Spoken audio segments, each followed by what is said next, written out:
Yeah, buddy! We're back! Ladies and gentlemen, it is Wednesday! It is the 2022 version of August the 3rd! We're back here again for the season preview. 4 days. We're 4 days away. Southampton is on the horizon. Are you nervous? Are you excited? We're going to be talking about all that. We got a lovely panel for the evening show. We got your new usual transfer news, views, and all of your clues. Plus we got some somewhat debatable questions. The panel is eclectic, no consistent themes or opinions on this show this evening. How's everybody doing? Hey. Ladies and gentlemen, the Spurs Talk Show! It starts right now.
Lovely touch from him though. Harry Kane, Lucas Moura, can you do something, please?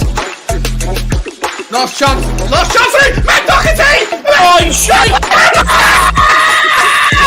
And there could be from the dead to the don't fuck it up now, Go and win it! Let's go for chance! Stephen Bergwijn through! Win it, Stephen! Come on! Yes! He's won it! Yes, I won it! Oh my God! Oh my God! We did it!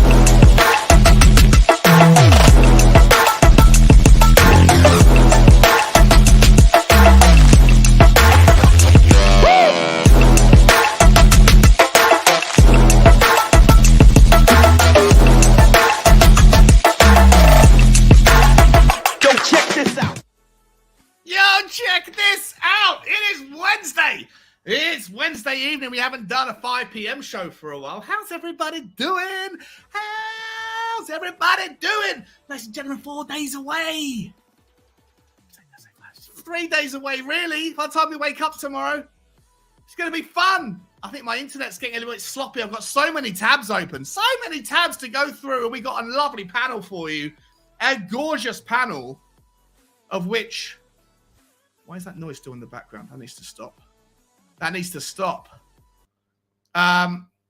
Ladies and gentlemen, before we get into that, let me just say a quick welcome. I'm going to bring the panel in just a second. But before we get there, ladies and gentlemen, we got to say hello to certain people. We have to say hello to the Spurs Talk Show ponies. And we got to say hello to the Spurs Talk Show puppies.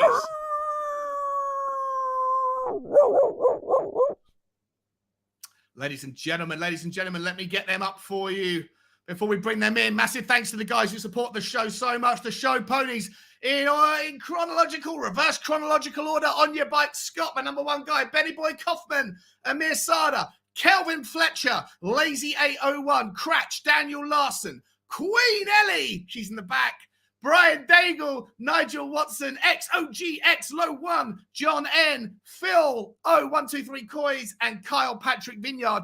And, of course, our Spurs Talk Show puppies, Bobby K, Marlon Green, V12 Shy FX, DB, Catman Jess, Derek Smith, George, Moondog, Mark Cousins, Chris Agumba, Brains McLeod, Hollywood Hotspur, Andy James 63, Wayne Bonner, The Crispy Cockerel, Elliot Walsh, Jack Kanicki, Val Taylor, Tilk and Bull, Brian Timlin, DMT85, R Green 216, the audacity of those numbers, Carl Simpson, Youngie Hong, Tom McCannon, Stuart 727, Tottenham Josh, Dermatron, Tony Rodriguez, Carl Higgins, Simon Dancer, and Scott M. Thank you all for your wonderful support of the channel.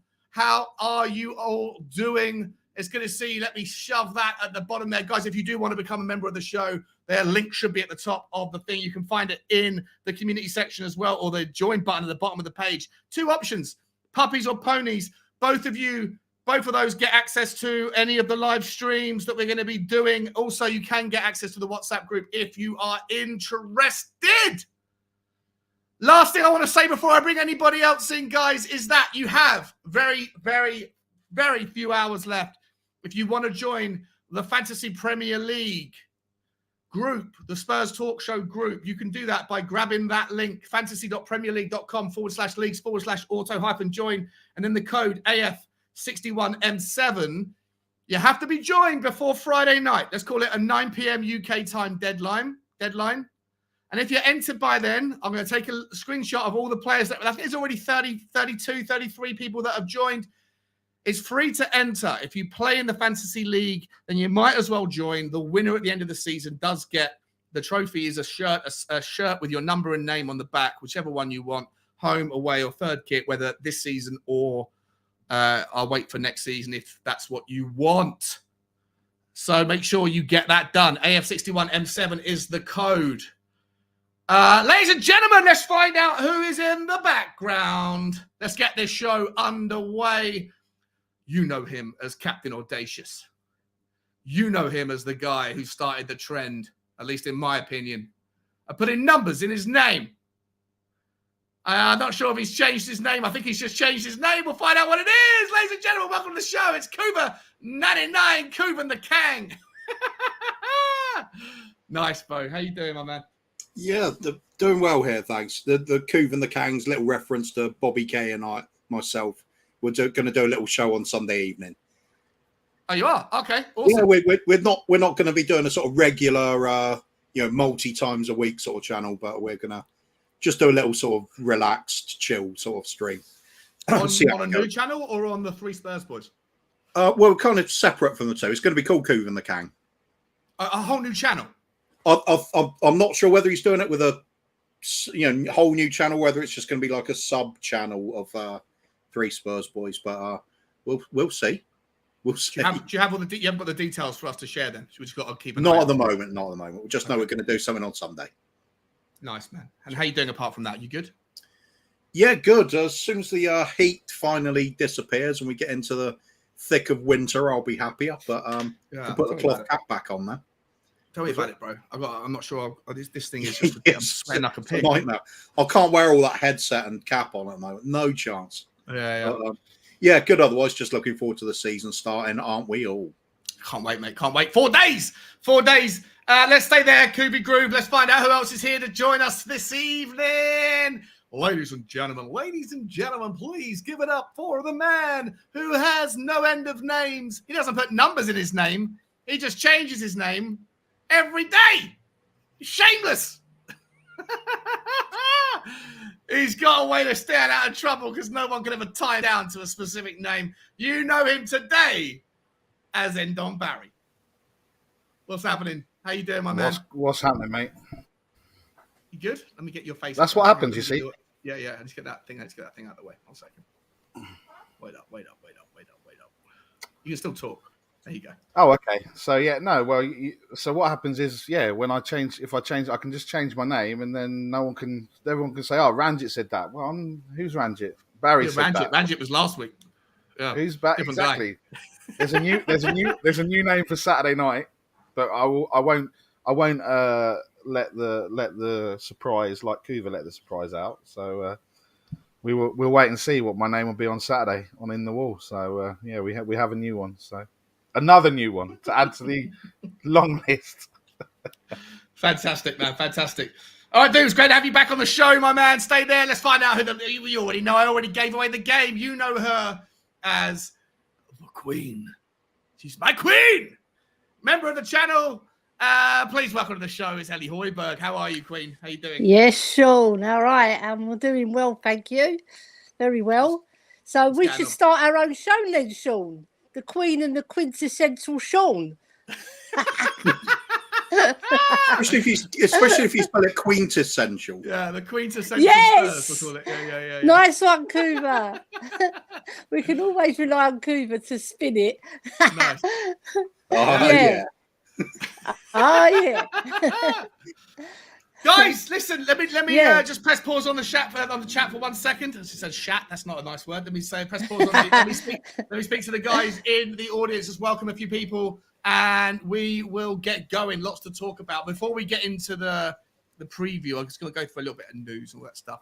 Let's find out who's in the house today. We've got Catman Jess. Haven't seen you for a little while. Jess, how you doing, my buddy? Good to see you, my friend. Big up, Sean and Bugsy. Bugsy is masquerading downstairs. I was telling Ellie the other day, ever since this, like, she's been famous, like her tail wags just a little bit differently. She's got a real swagger about her. And she's, you know, the arrogance that I'm seeing knows no bounds. It's good to see you, Jess. Good to see you, my man.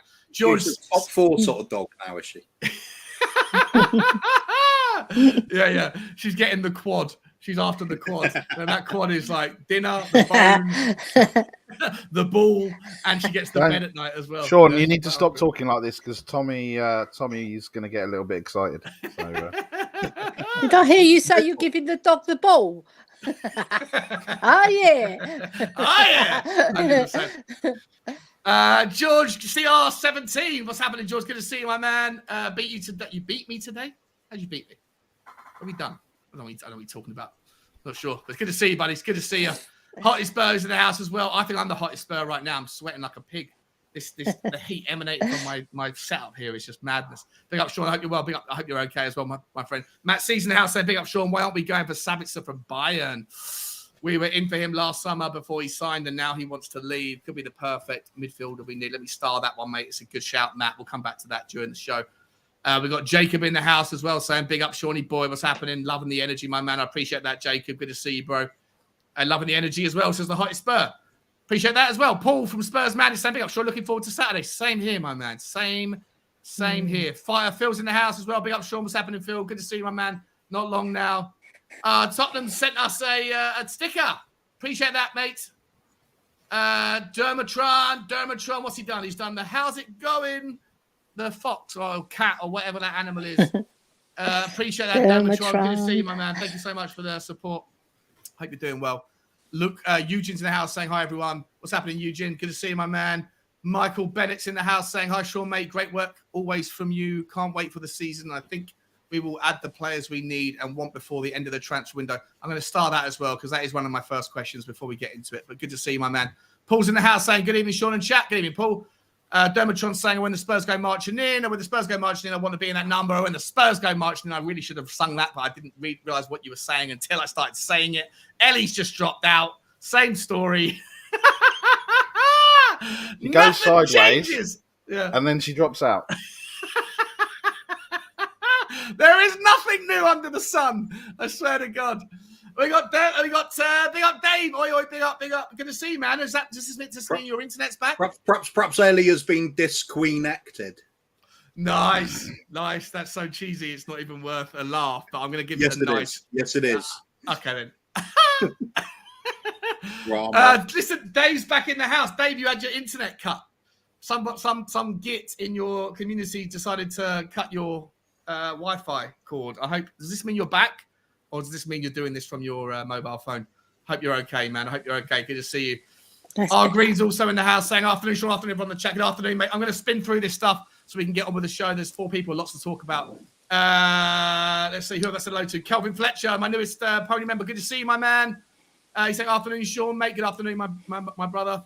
El Said's in the house. Big up, Shawnee. Only 2 days to laughing out loud. Yeah.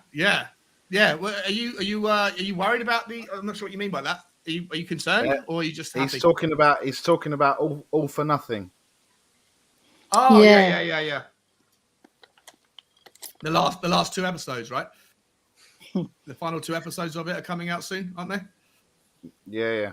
I haven't seen any of it. Have you watched any of it? I saw a bit. The only thing I'm interested in is the Newcastle game and the Tottenham game. I'll wait for that. I saw when he played You'll Never Walk Alone during their training session. Yeah, I saw that on Twitter. What a wally. Did you see his assistant manager goes, I have an idea. I'm just going to do this. And then his assistant's going, I think it's a good idea. Crazy. I'm excited to see how this works out. Coming out, yeah. Aussie's Dream or something like that. You know what I mean? Absolutely insane. Absolutely insane. Vanilla's in the house. What's happening, my man? Let me just shoot through and say hello to people that I haven't said hello to yet. Aaron King, hello, mate. Crypto Pritch Gaming, good to see you. Good to see James Joris. Dermatron, you become a new member again. I think you remember before, so you must have relisted, man. I really appreciate that, buddy. Thank you so much, man. Thank you so much. I already had you in the list, so I don't need to add or change the list. He's saying it now. My internet will be fixed tomorrow morning. There you go. Who else haven't I said hello to yet? Nitin Sashid Haran. Hello, mate. Good to see you. Thomas Munia, we can put that in the chat as well to speak about later. Good to see you, buddy. Paul Mansbridge as well here. Hello, Paul. How you doing? Derek Smith, my man. I always feel I should be signing autographs when you read my name out. Stop it, Sean. And good afternoon, Sean. Good to see you, buddy. Oh, I can't bring this guy up. I'm sorry, man. Whoever you are who's doing that, let's leave it alone, shall we? Just be nice. Bobby K. Bobby K's in the house. What's happening, Bobby? Good afternoon, my man. The big up Sean Cooper 99 and everyone in the chat. Hottest Spurs here. Who else haven't I got to yet?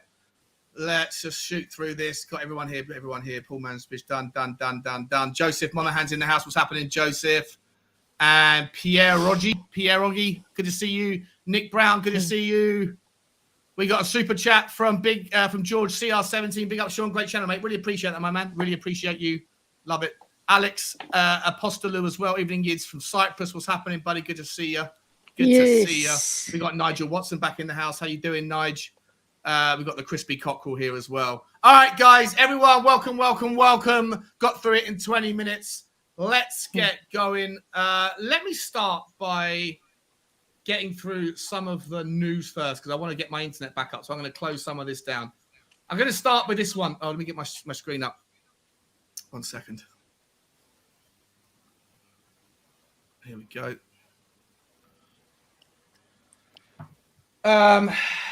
Let's start with Oliver Skipp.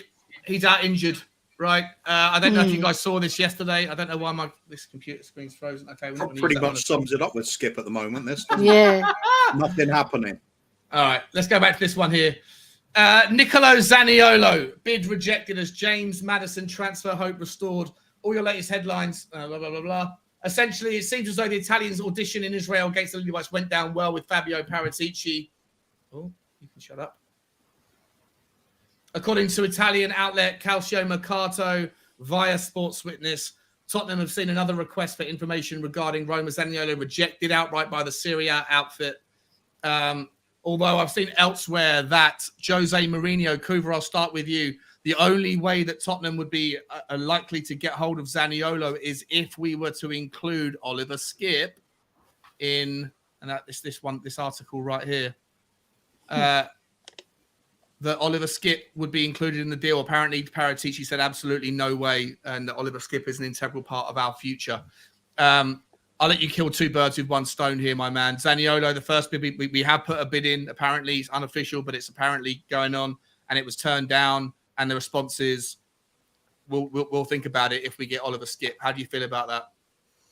I think we're getting into the realms of, is it worth it now? I like Zaniolo. I think he's got the potential to be one of the best players in Europe. He started off so well with his career, and then it just, their injuries set him back. He's come back physically looking okay, but he's not quite as sharp as he used to be. Didn't have a great game against us, that's for sure.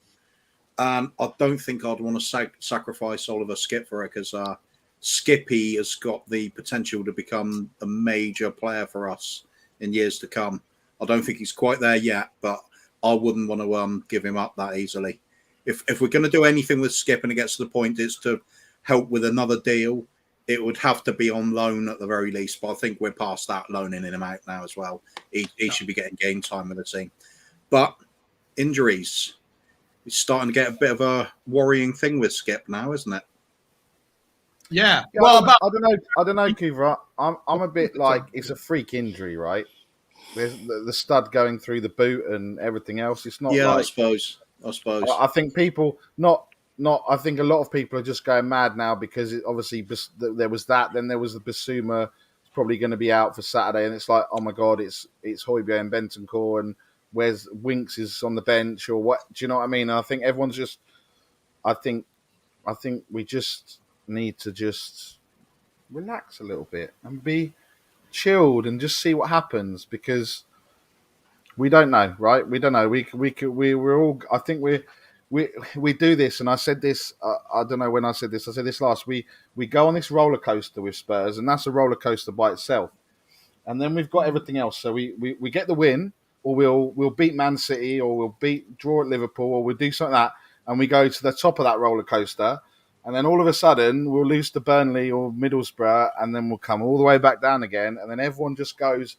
It's like being a Spurs fan. It's like, and I know people have got it, but it's like we are bipolar, right? And I'm not saying anything against people that have got conditions or anything like that, but that's how we react. We go from 1 minute being happy to the next minute losing our shit, and I think we just need to kind of try and find the middle ground a little bit.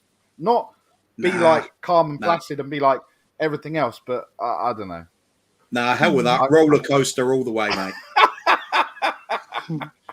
Well, I'm actually gonna pivot, not right now, but in a minute. What you've just kind of touched on, Nick, is I've got 3 questions that are all quite debate worthy tonight, and I'll be interested to hear your guys' opinions on it. And one of them is about just generally about Tottenham fans' expectations and whether we're a bigger club than we think we are, or maybe we're not as big as we think we are, etc. So I'll come to that in a minute. But before we get to that, Ellie, just quickly, just to finish this topic off, Zaniolo, look, we've been speaking about this. I'm sure everyone's bored to death of hearing Zaniolo's name. How important do you think it is to get somebody in that position? How desirable is Zaniolo? And is there any part of you that would allow Skip to go in the other direction to make it happen? No, I wouldn't let Skip go. But the thing is, Zaniolo deal is not going to happen, is it? Because first of all, it's Jose as well. So that's a stumbling block in my book. I just don't think it's going to happen, because if it was going to happen, it would have happened by now. So I think we should concentrate our efforts elsewhere. But it was blatantly obvious that we need somebody to create against that Roma side. It was blatantly obvious. It was just like clear as day that we need somebody to unlock the low block and unlock defences with a cutting pass and just hold on to the ball more efficiently and use it better, because we were a bit laboured. Maybe we had tired legs from all the travelling, I don't know, but we just looked a bit lacklustre. The second half was an improvement, I'll give them that. And Longley looked impressive, and so did Perisic. But in total, it wasn't a very good performance. I'd give it 6 out of 10. Yeah. No more than that. No, I agree. I thought it was a pretty lacklustre effort. And I was just going through my head going, have I spoken to you guys about this? And I haven't, because I got a lot of this stuff off my chest in my last show, which I did solo for the first time in ages. So I'm actually going to wrap around and ask you guys some of these opinions now, actually, rather than going back to the transfer stuff. Before I do, it's about 100 people that are watching. If you wouldn't mind hitting the like button, that would mean the world to me, to help the algorithm find the channel. And also, guys, I've turned off, usually when I do a stream, I put on subscriber mode only, simply because when I look at the analytics, 60% of people that watch the stream regularly don't subscribe. And so I put it on hoping that you guys will subscribe so that you can comment. A little bit cheeky. I turned it off today, and I'm seeing people in the comments that I haven't seen before. So, guys, if you wouldn't mind, if you are regular here, could you just hit the subscribe button? Helps me. I'm on the march towards 3,000. It would be awesome. We got 150,000 views today is what we hit. I shared it on Twitter. And so I'd love it if you guys that are commenting now that haven't before, because the subscriber mode wasn't on, then it would be awesome if you guys could hit the subscription. I want to ask you guys this, right? So, Cooper, I'll come down to you. One of the things that I thought about was, like, because the World Cup is in the winter. The season's been brought forward 2 weeks, right? We've only had four preseason friendlies. Now, I don't know whether or not what you think about the preseason generally, whether or not you think it's relevant, whether it's just a fitness exercise, or whether there's actually a chance to test out formations and things. Generally, I'll take either opinion on that. But when you've signed 6 new players, 5 of which are going to play or hopefully going to participate and disrupt the first team, I think it's important to use those minutes to be able to test out certain new combinations of players. And I feel like we didn't see a single minute of Jed Spence against Roma. We didn't see any minutes. We haven't seen any minutes of Bentancur and Bissouma play together. I know Bissouma's injured now, but there was a chance when they could have played together and they didn't. We've seen Longley play, but we haven't seen him play with Perisic. We saw him play with Sessegnon. If you think that generally preseason friendlies are just for fitness, I'll take your point. But do you think that maybe the season has come a week too soon and that we haven't had enough time to allow certain relationships that will ultimately prove pivotal to our success to have any time playing together in anything like competitive football? Right. Well, let's actually agree with Jurgen Klopp for a change. He had a recent whine about pre-season not being long enough. And I think for a change, it's a perfectly valid point, because we're cramming these games into fit a schedule where we go abroad, we go to Korea to do the PR work, because obviously with Sonny in the team, we have to. It's massive for us. We go to Israel, same thing.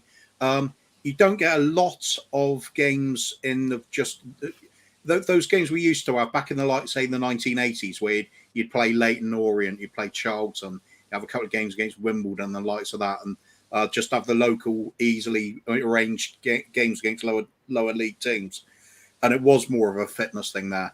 Now we're talking about elite levels of football. So apart from the Korea, playing the Korean 11, a lot of our pre-season is proper, you'd say it's match conditions, really, against proper teams, having hard games.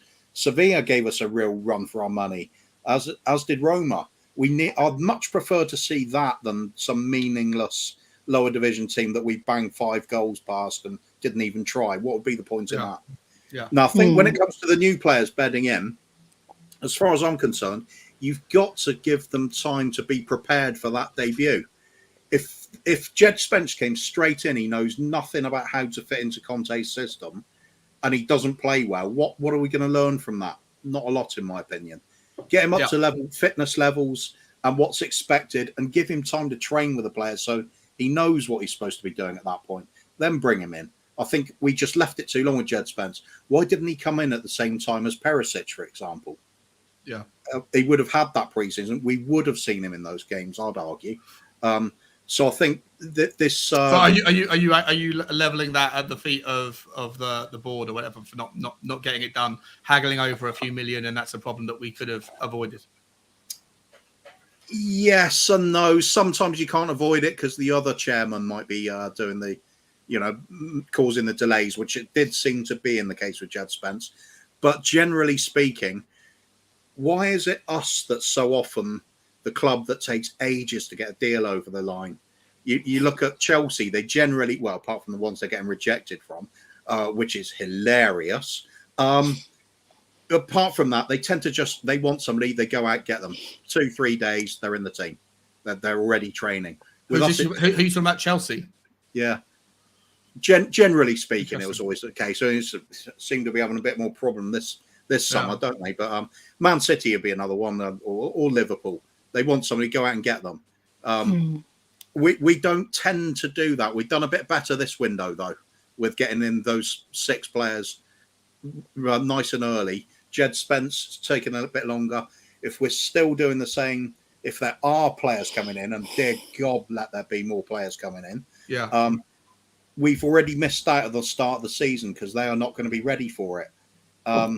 Yeah. So I think. Would you have liked an extra game, or are you just saying it's part and parcel? All teams are a little bit rushed this year, so no one's going to start all guns firing. Either an extra game or it's so, like I said, it's difficult because you've got to juggle in your PR commitments, haven't you? Like the Korean trip, and going to Israel as well. So ideally, you'd have more pre-season time. You'd also get the transfers in as early as you possibly can. First week of the window open. That's when any manager would want that. Surely, all of the transfers coming in then, and then have week after week after week to get them ready for the season. I think that's what Klopp's alluding to. I certainly know Conte wants the same. He made a big deal about that, saying that he doesn't like coming to a team mid-season because the pre-season is so important, conditioning them both physically and mentally, and then the players know the routines, they know what's expected.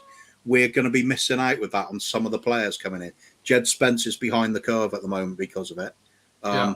You'd say Longley. Well, Longley, perhaps he's been there long enough. I don't know. He did we'll well. have to wait and see. I thought he did really well against Roma. Yeah, he did. He did well. He looks like a quality player to me. Yeah. And we could be looking at hopefully 2 or 3 more coming in through the door, but we will have missed out on the first few weeks of the season. How many points does that cost us? It's well, that's actually a really interesting point, mate, and I can segue into that. If you don't mind, Nick, let me ask you this, mate. Same question to you: whether or not there's, do you think the season's come a week too soon? But also, if you do, whether you do or don't, given the fact that we haven't had, for me, my take, and I said the other day, is that I feel like if we're going to drop points unnecessarily, it's probably going to be in the first 5 or 6 games. I feel like as time progresses, we're going to get better and better and stronger because the more time that these players have got to play with each other. Do you foresee slip-ups that are happening in the first, maybe against Southampton, that they beat us 3-2 last year in the same game? Chelsea, maybe it's a different game altogether because Chelsea got their own problems. But like, do you see there being any kind of I won't call it a hangover, but like any like sloppiness just because they haven't had enough time? Some of these key relationships haven't had enough time to gel yet. Yeah, I think it has come too soon, but ultimately, and I agree with you. I think in the first 5 games, that is where we're going to drop points, and I wouldn't be surprised if we drop points against teams that we didn't necessarily think we'd drop points against. And I think we do get stronger. I think we need to look at this. This needs to be the first 16 game weeks. And that's how we need to approach it. And then we go to the World Cup, and then we come back and we've got the last 19 or 18 or 17 or however many game weeks, 22 game weeks left. Sorry. So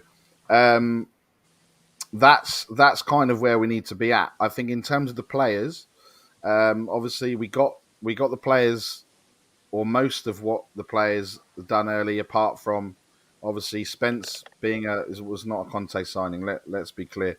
He is one for the future, but I don't think with everything that's kind of happened between going to Korea, coming back, going to Israel, and getting into that doesn't give us enough time. It gives us minutes on the pitch, but realistically, them coming back to Hotspur Way yesterday or Monday, they've now got that time, and that's what we need. We need to get that time in before Champions League starts up, before we don't have the time. The time where we focus on needs to be now, getting all the players bang up to speed quickly, because we won't have the time when we're doing Saturday, Sunday, Tuesday, Wednesday, Saturday. We're not going to, it's going to be recovery, then plan for the next game. So it's not going to be a case of let's knowing the system. I think in terms of the reason Spence took too long, and if I'm honest,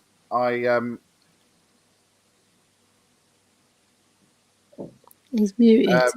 No, I muted because I shouted. It was a secret, was it? Yeah. No. What did you say? Bye to Laura. Bye. We'll go, Bye. See you later. No, but I think the thing with Spence, right, is that it was they were obviously asking for too much money. There was all the add-ons and everything else, and actually, credit where credit's due to Levy is that he got the right deal for him, and that was the reason why it took so long. In terms of getting the players embedded, I agree with you, Sean. I think Longley looked good when he played against Roma. Perisic just looks miles, head and shoulders above Reggie, Cess on that left-hand side. But look, I think we are going to be surprised. Everyone thinks we're going to go in and batter Southampton on Saturday. I'm not necessarily sure about that. I think it could be a draw. And this is why, and also there's going to be freak results, right? Because like what Kuva said, the people, they haven't had the time, they haven't had the rest. There's still, we've still got 28 days of the transfer window left. We've got 4 weeks today. The transfer window shuts. There's so many variables that we've going into a season that we have never had before, and this is where I think it's going to throw up surprises, throw up all sorts of things that we've never had to experience this. And I know I've sat there and I've said we're going to win the league because that's what could happen because the way the season is and the way that nobody knows what's going to happen. Have you said that, have you? Is that what you've hung your hat on that, on that claim? I've said it and I've put a bet on it and I've booked accommodation for the Champions League final. So I am fully deluded, right? Peak delusion. That's financial delusion. That is. You're putting your money where your mouth is. You can call me if anyone wants to call me deluded. You can call me deluded on that. Anything else? I love it. I'm just brilliant. Oh, that's brilliant. And I call it optimistic. I'll call it spot on. The quad is on. I've got money on that. Yes. Are you going to sell your Airbnb if we don't get to Istanbul? And if we don't get to the Champions League final, I'm going to make a shed ton of money from the Airbnb. So it's win-win either way. Yeah. No, either I'm going to be there or I'm going to sell it for 500% profit. So how much did you put the bet on? Just out of curiosity, the money you can't get back. How much did you put on that one? I'll bring it up now. It is right. A Tottenham winning the Champions League and the Premier League, so I'm fully deluded here. And I think I put five whole English pounds on, and the return will be, as it's loading, 2 million. A heart attack. A heart attack. Yeah. The potential. Sorry, I put. What did I put? No, yeah, £5 double. And the potential returns are £2,500. Nice. And I also put. This is another bet, right?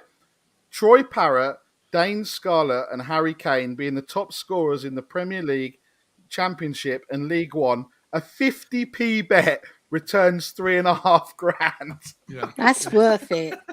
Yeah, that's definitely worth it. Love the loyalty. Yeah. But you're not risking your mortgage on it, are you? Just for 50p bet, you're not. No. So it's not full delusion.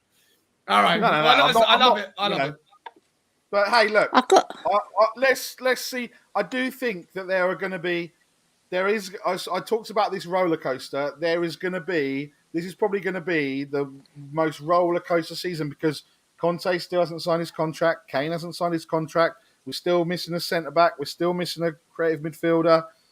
There's so many things that are going to happen in the next 4 weeks. Cup interrupting as well. Yeah. So, and look, we there's talks of Kane wasn't injured last season. Look, with all due respect, Kane can be injured between the end of November and the start of January. I'm not going to lose any sleep over there because England aren't going to go and win the World Cup in Qatar. So it doesn't really matter if he's going to be injured at any time. Let him be injured during that time. So you're not putting a bet on that one then, Barry? No, because we never look. It's going to be another team that goes and does it that no one thinks is going to win that World Cup because South America. It's during the season. It's you know, it's still bloody hot out. He's gone. Oh, he's And- gone. He's frozen. When we And- got and- to and Brazil, end of the day, I when we- think- when- Oh, End of the day, I think international football's best left to the ladies, isn't it? Yeah.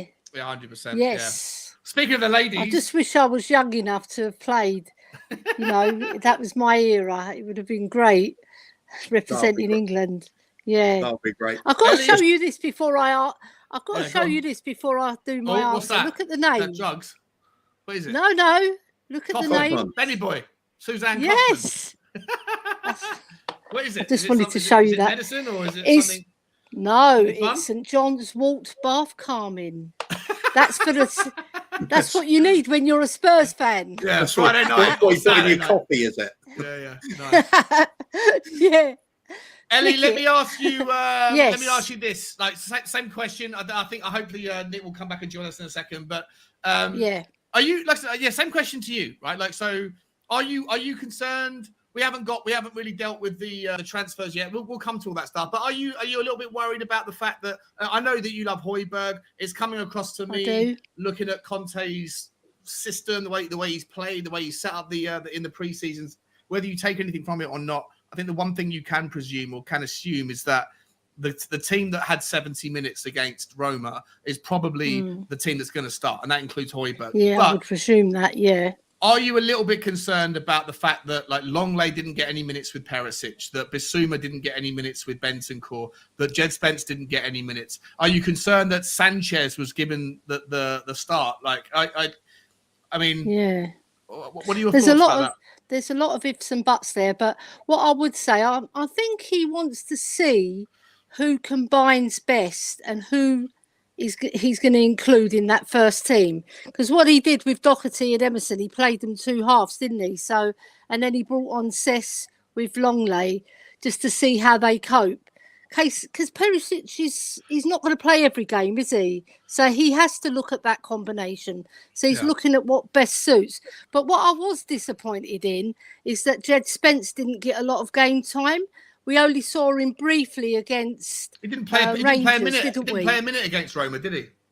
No, he didn't. But he played against Rangers and he was Yeah. very, very good. He done that particularly good tackle with Yeah, a yeah. bit of skill in the box Yeah. to win the ball. But does And that I tell you? like Does that him. tell you that Conte's saying, like, if Doherty got 70 minutes against Roma and Emerson got 20, does that tell you that on the hierarchy, Doherty's number Yeah. 1, Emerson's number 2, Jed Spence is number 3? Yeah, I think he likes Doherty because before he got injured, he was taking over from Emerson. Emerson wouldn't have got a look in because Doherty is the better player all round, I would say. But I would like him to give Jed Spence a try as well, because this boy is going to fly if you let him try. Because I was talking to my brother about him, actually, because I've got a big family of passionate Spurs supporters. Yeah. And one of my brothers, he said he knows his football. He had trials with Spurs as well, my brother. So he knows who is a good footballer and who isn't. And he likes Spence because he can beat a man and he can take on a man quite comfortably. He'll beat him on speed, you know, because he's lightning. So I was a bit miffed why I he wanted didn't to get see game it. Yeah. time. We I know wanted to we see know what we more. can see from Doherty. We know what we can get from Emerson. Like, Yes. If there's any chance you're going to give like Jed Spence, it should have been against Roma, at least 10 minutes, something, right? 20 minutes, but he didn't get anything at all. Of course. And one thing, if we're going to compete and try and go for this league title, right, we need better than Doherty and we need better than Emerson. Yeah. Spence might be the dark horse, Yeah. because I'm thinking that Conte knows that he's good, but he doesn't want to be disloyal to Doherty because he was very good for him in those last 3 or 4 matches before he got injured. He stepped up, and also he was versatile because he switched him to the left. He wasn't so good on the left, but on the right he is better. But I was really disappointed that we didn't see a lot of Spence because I wanted to see him, because I've seen so much of him on YouTube. You want to see a player live, don't you? You can't 100% really you do, yeah. judge it always by YouTube because they show you the best bits. They don't show you all the crap bits that players do as well.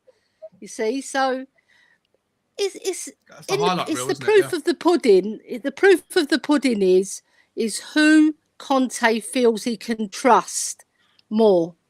You know, because he is that's why he picks Højbjerg, I think, because he feels that he can trust him. He's not the best midfielder. Everybody knows this. He's not the most creative, but he'll give his all. And I think Højbjerg reminds him of him when he was a player, because he wasn't the most creative player either, but he'd work hard for the team, you know. But like a lot of people are saying, we need better. So I'm looking to see in the next how many days are left for the transfer window? About a month, 30 days. About a month, all right. So I'm looking in a month. If we've had some rotten results, I think that's going to dictate how busy we are going to be in the transfer market. Ellie, I can't believe you just asked that question. It was literally that made that statement. That was literally the next thing that was going to come out of my mouth. See, right? I'm going to stick with you. Yeah, the opposite of deja vu. Not deja vu. I've got instinct. Predictive thought processes. Predictive instinct. Yeah, I'm using the song. My question was going to be, right? My question was going to be, and I'll stick with you, Eddie. I'll let you answer it because you've started answering it, so I'll let you finish. But my question was, right, so we ain't going to sign anybody, or it's incredibly unlikely we're not going to sign anybody before Saturday. Hopefully, we've just seen Joe Rodon go. Hopefully, we'll see a few other players go, and we can talk about that in a minute. But for me, foresight. Yeah, the Hotspur saying foresight. Yes, that's the word I'm looking for. Yeah, foresight. Ellie, if Tottenham start the season with an absolute bang, and let's say of the first 6 games, or the first 5 games, let's say we get 13 points, right? We bang them all when we get a draw against Chelsea. Okay? Yeah. Does that, on some level, change Levy, Paratici, and Conte's demand or interest in filling the holes that we all know exist? Or if we lose against Southampton, let's say we start with an absolute rubber or lead balloon and we lose, or let's say we get drubbed by Chelsea, or let's say we drop points against Forest or West Ham, does that expedite and amplify the requirement for Conte and Paratici to turn around and go, fuck, this team we haven't got enough. We've done bits, but we haven't done enough. Does the first few results change our mindset at all, or are we still going to go after these players or not? Regardless of what happens. See, I honestly believe that Conte doesn't think we're good enough anyway, because he's always hinting at it anyway. So I'm of the mindset where I feel that he will strengthen regardless. So I think we'll be busier if we have a stinker. I think we'll add maybe another extra player. I think the centre-back is vital because we know we're always weak there. The right wing-back, if he's not going to play Spence, then bring somebody in who is going to play that position and play it better than Doherty, because we know we're not going to reach the heights with those players. We've finished 4th with those players, and we've only added Basuma, Perisic and Longley, right, as first teamers, because Forster's not going to be a first teamer, is he? Because Lloris is not going to be ousted unless he has bloopers. Yeah, and to be honest, this pre-season's been, if you were to pick a single player from the pre-season and say you're not looking that sharp, for me, it's either him or Eric Dyer that's not had the best of pre-seasons, right? So yeah, true. It's all swings and roundabouts. I think Conte already knows that we're not good enough, even with the new signings. Yeah, I don't think we're quite there yet. We need to strengthen in those core positions, and we definitely need a creative. As a creative midfielder myself, if I wasn't in my team, we wouldn't have scored half of the goals. Because I created so many goals and I scored goals. And that's what Maddison will bring us. So pay whatever they want to get him in. Because otherwise, when we start the season, if we've gone 2 games and we haven't won, I think panic's going to set in. Yeah, 100%. And then Conte will be having those meetings, those legendary meetings with with Levy, because I think Levy's quite blinkered sometimes, because he Yep. only, I think sometimes he sees the top four. It Yeah, of is course, an achievement. Yeah, for him, Don't get me wrong, it is he an doesn't give a achievement. fuck. So the one thing I'll always say about the Levy out debate, I know everyone thinks I'm Levy in, but I'll call it as I see it. The one thing I'm 100% certain of is that he does look at the numbers more than anything else, right? And he looks at, getting top four means 60 million quid. Finishing seventh and getting the FA Cup and the Carabao Cup gets you fuck all new money, right? So for him, he's the guy who owns the business or the football club. To him, he wants top four. So you're right. Like if he thinks he can get away with, with not spending money and still getting top four, then he'll take it. And that he's got to come to the level of the ambition of Conte. He's got to get somewhere near. Yeah, At the moment, it's like that and that. It needs to be yeah. more like this. Yeah. Closer. I agree. Their ambition. But he seems happy though, Couve, right? Like Conte, from that conversation that he had, the interview that he had with Alistair Gold or with Football London after the Roma game, they sat down. I can get it up if we want to get it back. I did it. I read it out verbatim a couple of days ago, but he insisted. He's like, I am happy. He said it like 3 times. I am happy. I am happy. Don't worry about the contract. The contract, whether we add an extra year or 2 years, it's largely irrelevant to him. And I don't know if I necessarily believe that part of it. I'm not sure I believe any of it. But he said, I am happy. I am happy. On that basis, if he's happy and if he means what he says, then should us as Tottenham fans kind of, pinch our nose and jump in the deep end and just go, okay, if he's happy, we should all be happy? Or if he's not happy at the moment, is he really going to say it? Well, I think he would. Another thing. I think he would. Yeah, I do. I think he would. Really? I think other managers probably wouldn't, but I think he certainly would. Do you think he wouldn't? Possibly. It's also dependent on who we're getting in. Perhaps he's been told we're going for these 3 more players, and Conte said, "Right, if that's the case, I'm happy." I don't know. We're guessing up some things, obviously, but for me, is that 1 year enough on his remaining on his contract? Possibly. I think if we come to the end of the transfer window, and Conte is then perfectly content, I think we'll just get behind what we got. No problem. There's obviously a plan that he's happy about. If that's in place, I suppose we've got to be happy with what's going on. Trouble is, and this is part of that bigger picture about the Levy for me. It's I can accept any of the arguments about Daniel Levy doing great business work and raising the club's profile and stadium built and all that, higher league finishes, everything like that. But what my biggest gripe with Levy has always been the same one. And that's when we're in a position to do something great, we always take our foot off the accelerator when it comes to the team. We either don't sign players or we just apart from this summer, right? Well, even now this summer, how much have we actually spent of this big windfall that we seem to have been? Yeah, we haven't. We haven't. Yeah, and listen again, right? Like just to reiterate, everyone knows that I'm captain anti-Levy out brigade. Whatever, but I am underwhelmed by the window.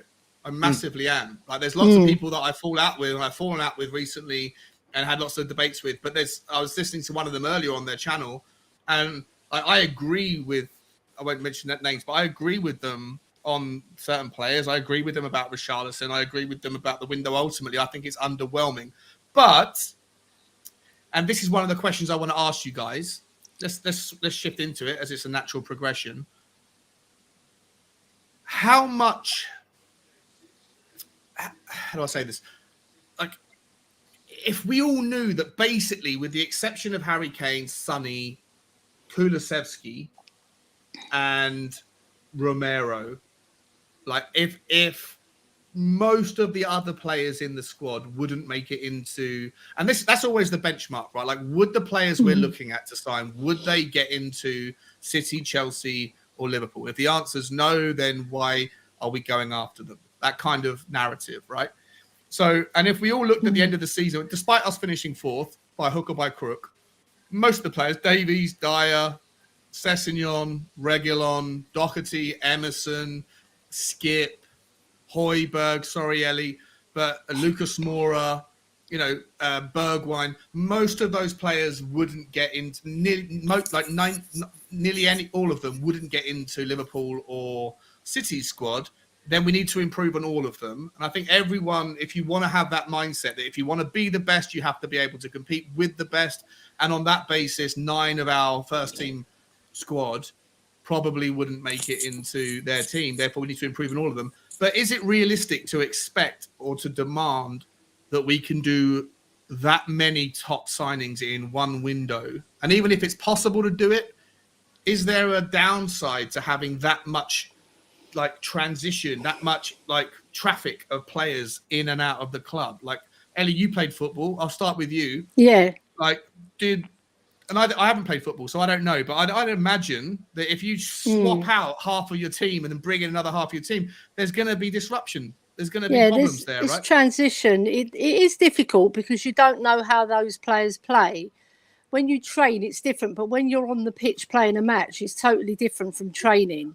Because training is drills and shooting, but when you're on the pitch, you're up against another 11, and they're going to make it harder for you.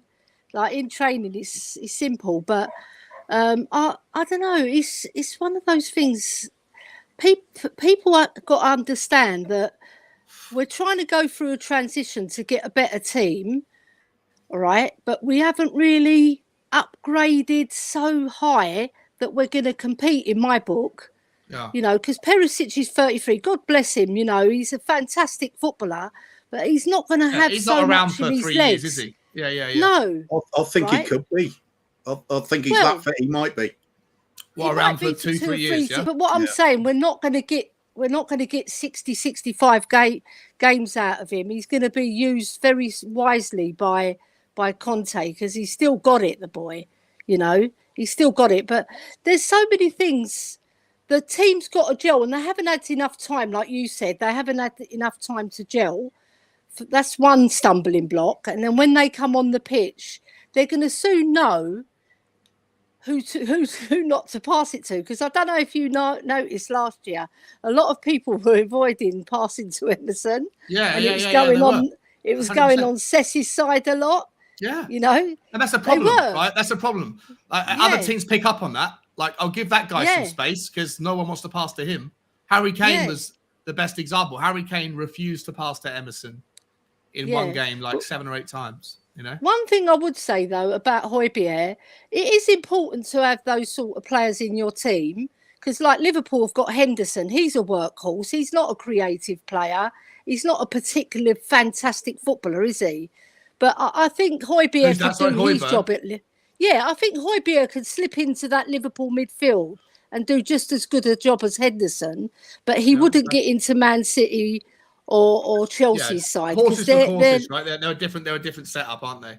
Yeah, they are, and they play differently. But I just feel that we're going to see, aren't we, when the season starts? After about 10 games, then we'll know if we do need strengthening still. But hopefully before then, we will strengthen because I'm certain that we 100% need the centre back because Dyer, however good a season he had, he's still not up to that level to take us to the league title. He's not. Sorry, Jay and Christian. Well, Christian, it's not Jay. It's Bobby Case. But he's not. He's not good enough.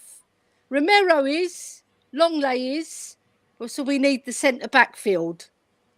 And I'm just praying that we bring... I'm praying that Dyer has a few stinkers in a way. So it's evident that we need somebody there. But we win the match, obviously. If he plays a stinker and we win the match, that's fine. I wouldn't want my team to lose. Well, I think it's a case of I agree with what you're saying, by the way, Ellie. I think it's a case of we've had so many holes in the hull of the ship that the likes of Dyer are just about stopping the water coming in at the moment where they're playing, but they're so easily upgradable. Are they at this stage in the season? How easy is it to find somebody who is like that much better than Dyer that can play in the centre and/or can play on the right of the three? For Like, me, at the start of the season, it was all about getting a left-sided centre back. Right, sorry, Coop, just quickly. We wanted Bastoni, couldn't get him by hook or by crook. We wanted Gvardiol. That's probably a year too long. That's going to be a nurture kind of transfer that whoever's going to get him is going to spend a year tapping. He's only young, right? Ndicka. All these players fill into the left. We've got now Longley, who I'm okay with. I'm okay with that. He's not the superstar, but I also don't think it's a good idea to. If you have your number 1, 2, and 3 target and you can't get any of them, then signing the fourth level player on a 4 or 5 year deal means you're ultimately tying yourself down to a player that you didn't really want. So I approve of the Longley transfer, but when it comes to the centre, I know I'll talk about him in a second, but like Milenkovic from Fiorentina, like everyone's suddenly going, "Yo, let's get Milenkovic," and he's 6'5". Have you seen? I've watched it. I've watched loads and loads of footage of him. He's all right. He's good in the air, but I don't know. I don't think he's. I don't think he's anything that's that spectacular. And so I wonder. My question, Cooper. Sorry for interrupting, man. My question was more like, are we?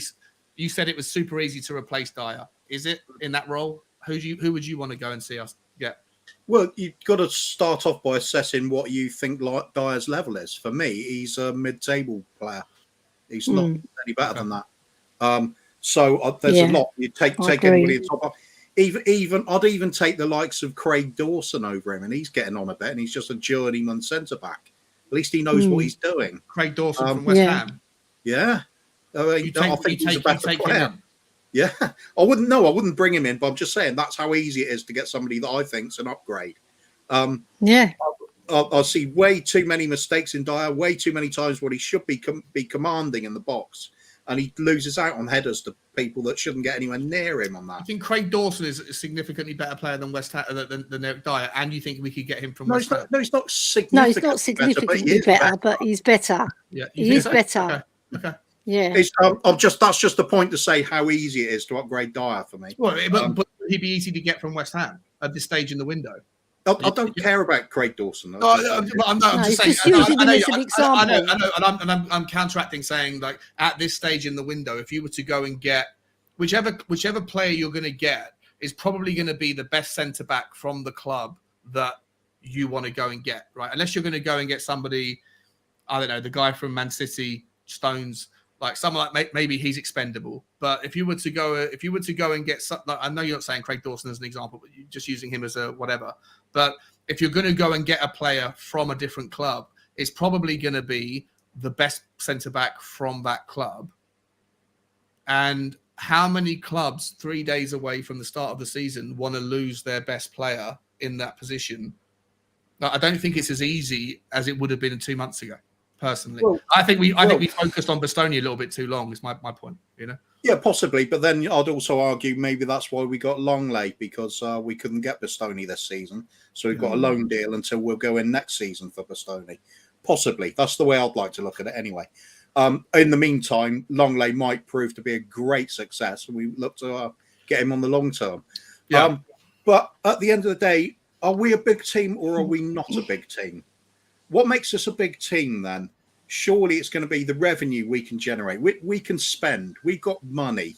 That has got to be one of the big things that makes us big, hasn't it? Yeah. So that's what if we want a good defender from another club who isn't as big as us, offer them the money. So who do you want? Would you God's sake. Let's go. I'll be happy with Milenkovic. I'll be happy with Badiashile. I'll be happy with Skriniar. Skriniar, De Vrij. Inter Milan just are not doing business with anybody, right? They are but there's loads out there. It's not my job to compile a list of all these players. That's why you have your scouting department. We should already know the ones that are available that fit the role that what Conte wants. The point is there is a lot of them out there.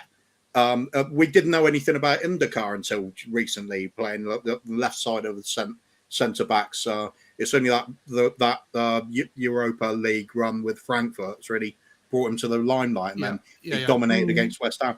These players are out there. There's a lot of them out there. There's a lot of them out there that are better than Davis and Dyer, that's for sure. If we're now continue to look at them being the best that's available for a club of our size, then we're definitely not going anywhere in a hurry. So Now, why do you think that we haven't signed anybody then? well, were we going to get back to the Daniel Levy debate then? Oh, so okay, you think it's Daniel Levy again? Okay. He signs the checks. End of the day, it doesn't matter with Paratici. There is one man that signs the checks. Ultimately, that's the decision, isn't it?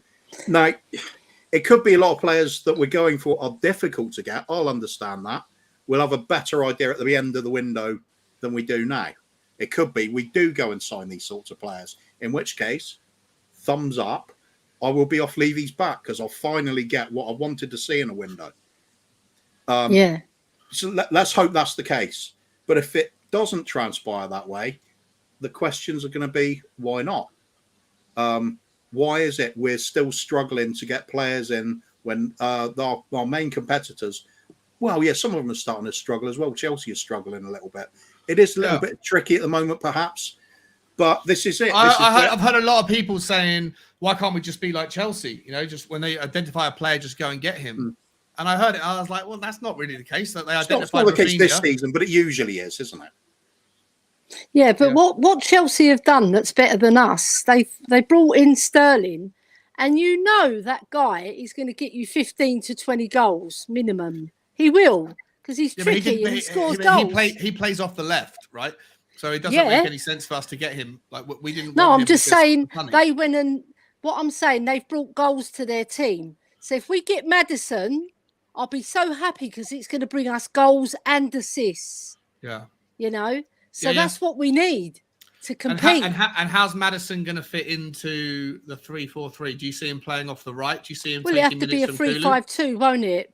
3-5-2 with Kulu on the right, with Maddison in the centre, Højbjerg to his right, and Bentancur to his left, or Basuma to his left, and then Perisic on the left with Sonny and Kane up front.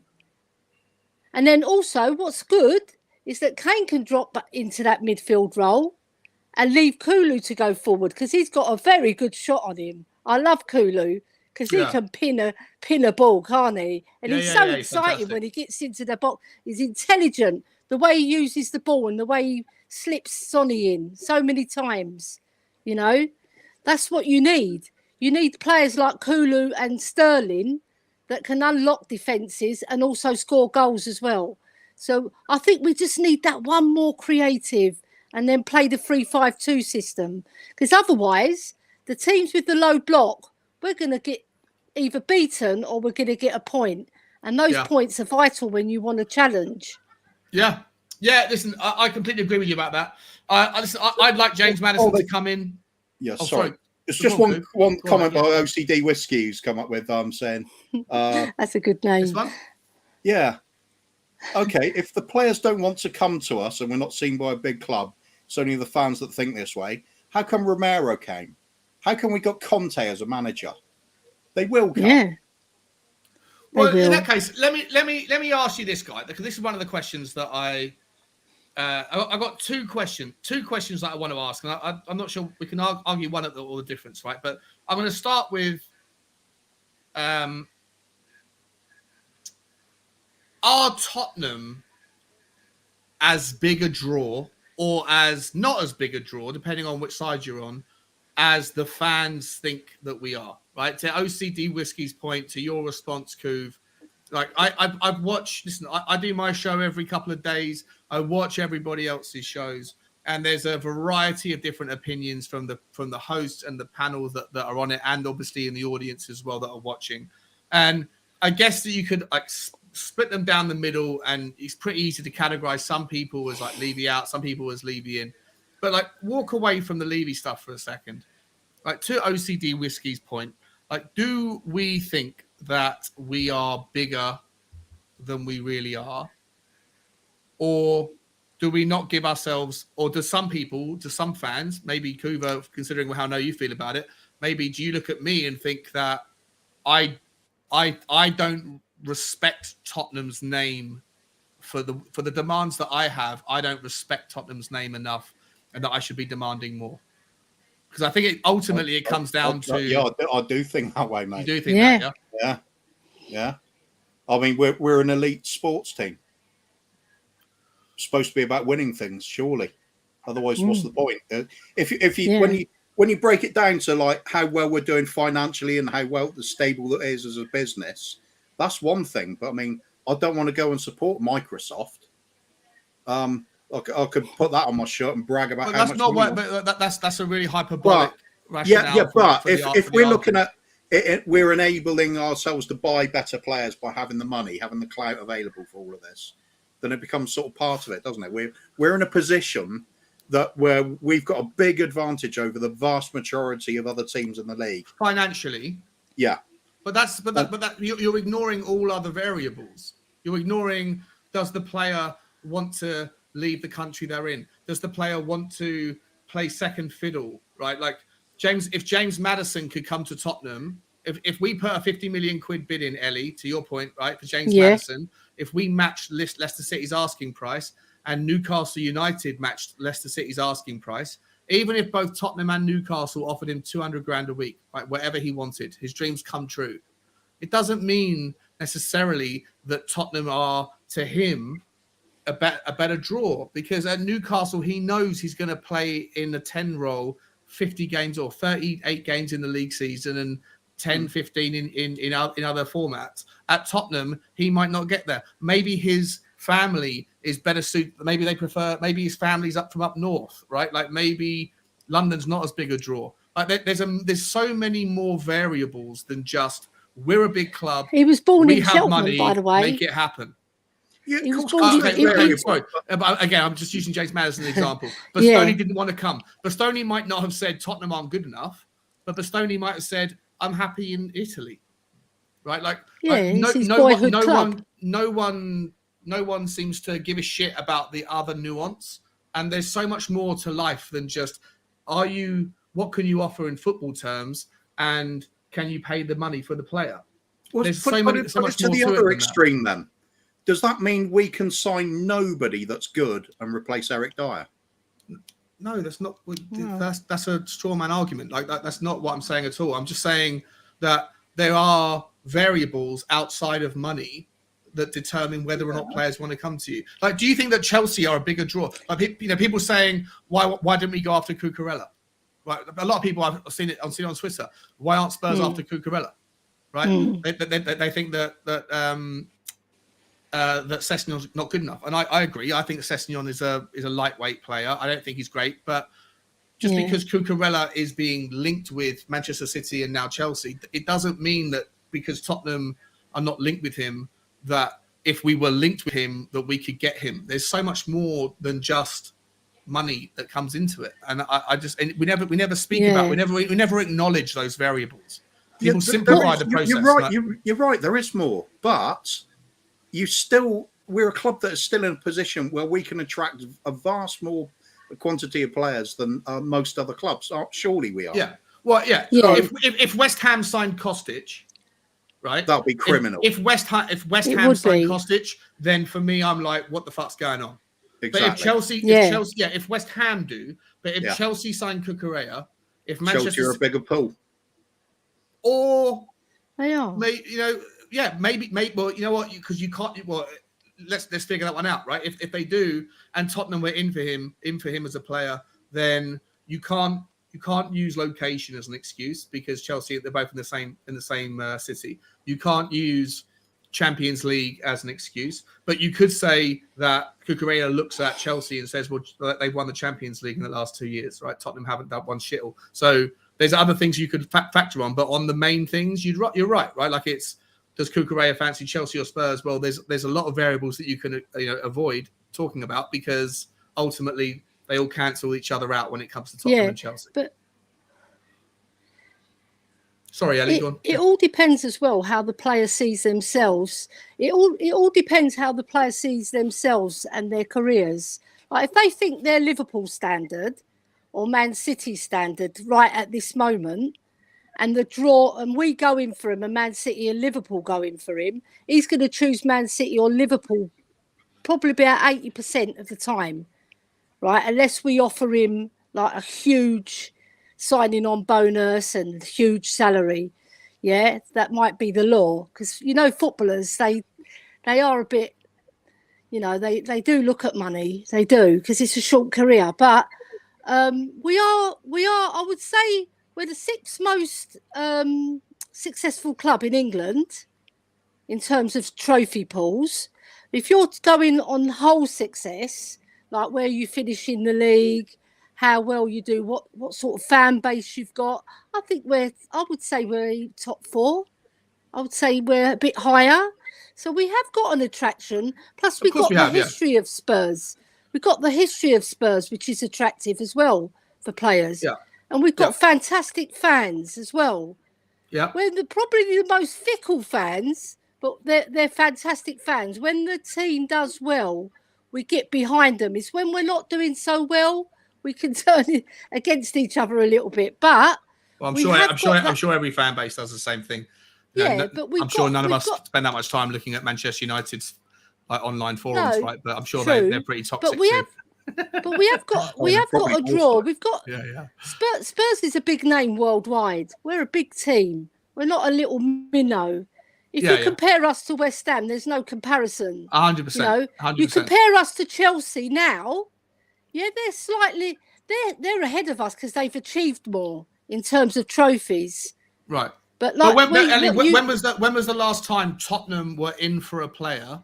Like even though we never know the details, right? We don't know what's going on. We don't know whether like Calcio Mercato or whoever it is saying Spurs are in for Koundé and then Chelsea are in for Koundé and then he ends up going to Barcelona. None of us really know like how much strength there was to any of the rumours or whether it's just clickbait headlines, etc. But when was the last time that Tottenham were ever beaten to a player's signature who was a lower stature than Tottenham in the Premier League?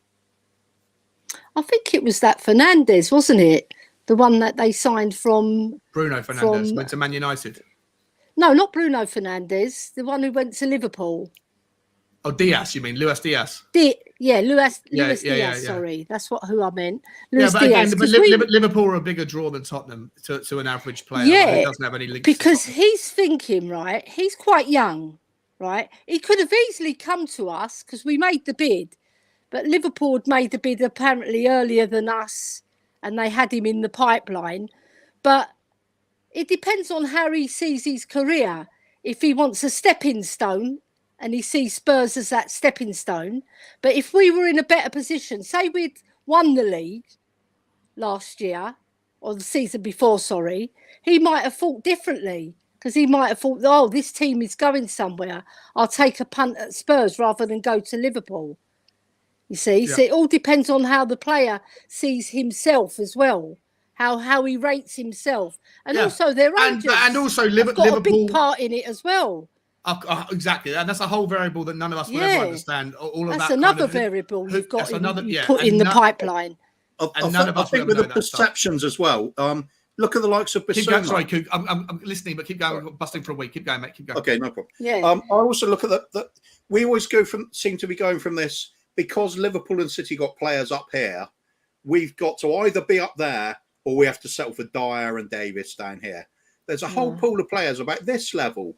The Bentancurs, the Kulusevskis, fill a team out with those sorts of players, win something, you push yourself up to that bracket. You do. Then those players up at the top do want to come to you.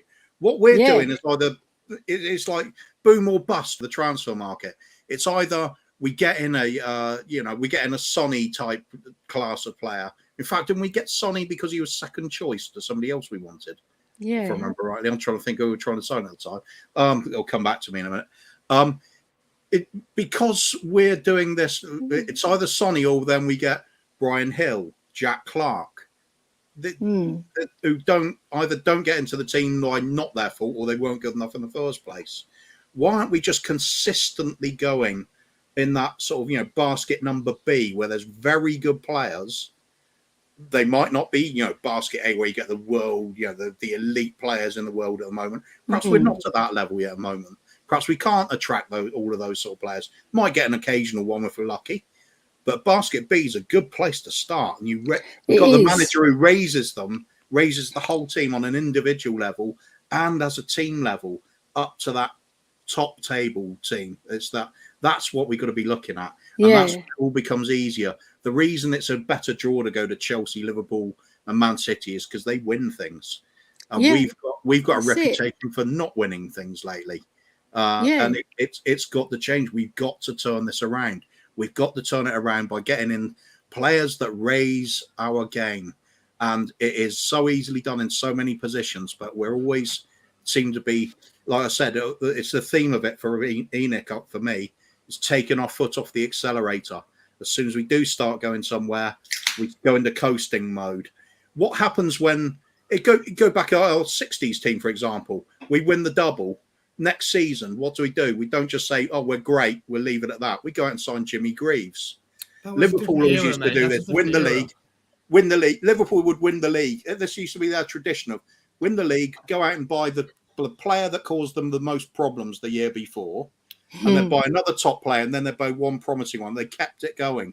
We don't do that. But do you think there's any legitimacy in the concept of a transitional period? What, constantly? No, I'm asking generally, right? Because a lot of people keep reflecting on, Bill Nicholson era, right, and the 60s. If you were to, times change, right? Like if you were to still have a car, the very best car in the world from 1961, it would have a top speed of 60 miles an hour, 50 miles an hour, right? In today's terms, it's irrelevant. Like, I just think that I understand people who were alive, like my dad, who was alive in the 50s, who was at Tottenham when they won the double. I understand it's never been as good as then, but there's just things change, man. Like the UK politics, like the weather, the climate, everything changes all the time, and you have to adapt and reassess. And if you're holding yourself to standards of a bygone era without factoring in the variables of life and the fact that other things emerge, for example, like if of the last 21 years, every single trophy that was winnable in the top flight of football in England was won by 12 teams. One of them was Tottenham, right? I know you're going to say Wigan was one and Portsmouth was another, etc., right? And that's fine. But 90% have been won by 5 teams. Manchester United, Liverpool, Arsenal, Chelsea, and Manchester City. Those 3 teams that are not oil baron money or not, sports washing money have always been bigger than Tottenham. And the other 2 are new boys on the clock, but they've had an inordinate amount of illegal and disastrous money that can come in and just change the game. And to sit there and go, like, I'm only worried because I'm not accepting where we are now because of where we were then. I just think it's like you're setting yourself. I'm never going to try and change anyone's opinion. I know this whole debate is like everyone's entrenched in their view, and there's probably 10% of people that have got an open mind to new information, to education, or to swivel one way or the other. But for the other 80%, there's really no point in going back and forth on it. But I would say that I personally, I feel like people that reflect on the 60s and say that's where we were there once, we should be there again. You can make the same point about anything in life, like. Can I make a point about that? Yeah, because I've got to go soon. Because my husband's waiting for his dinner. Right, but I looked up. Very interesting. This is. I looked up when we did the double. The next season we finished 3rd, and guess who was 2nd and 3rd? Sorry, guess who was 1st and 2nd? I don't know. Ipswich Town were 1st. Burnley was 2nd.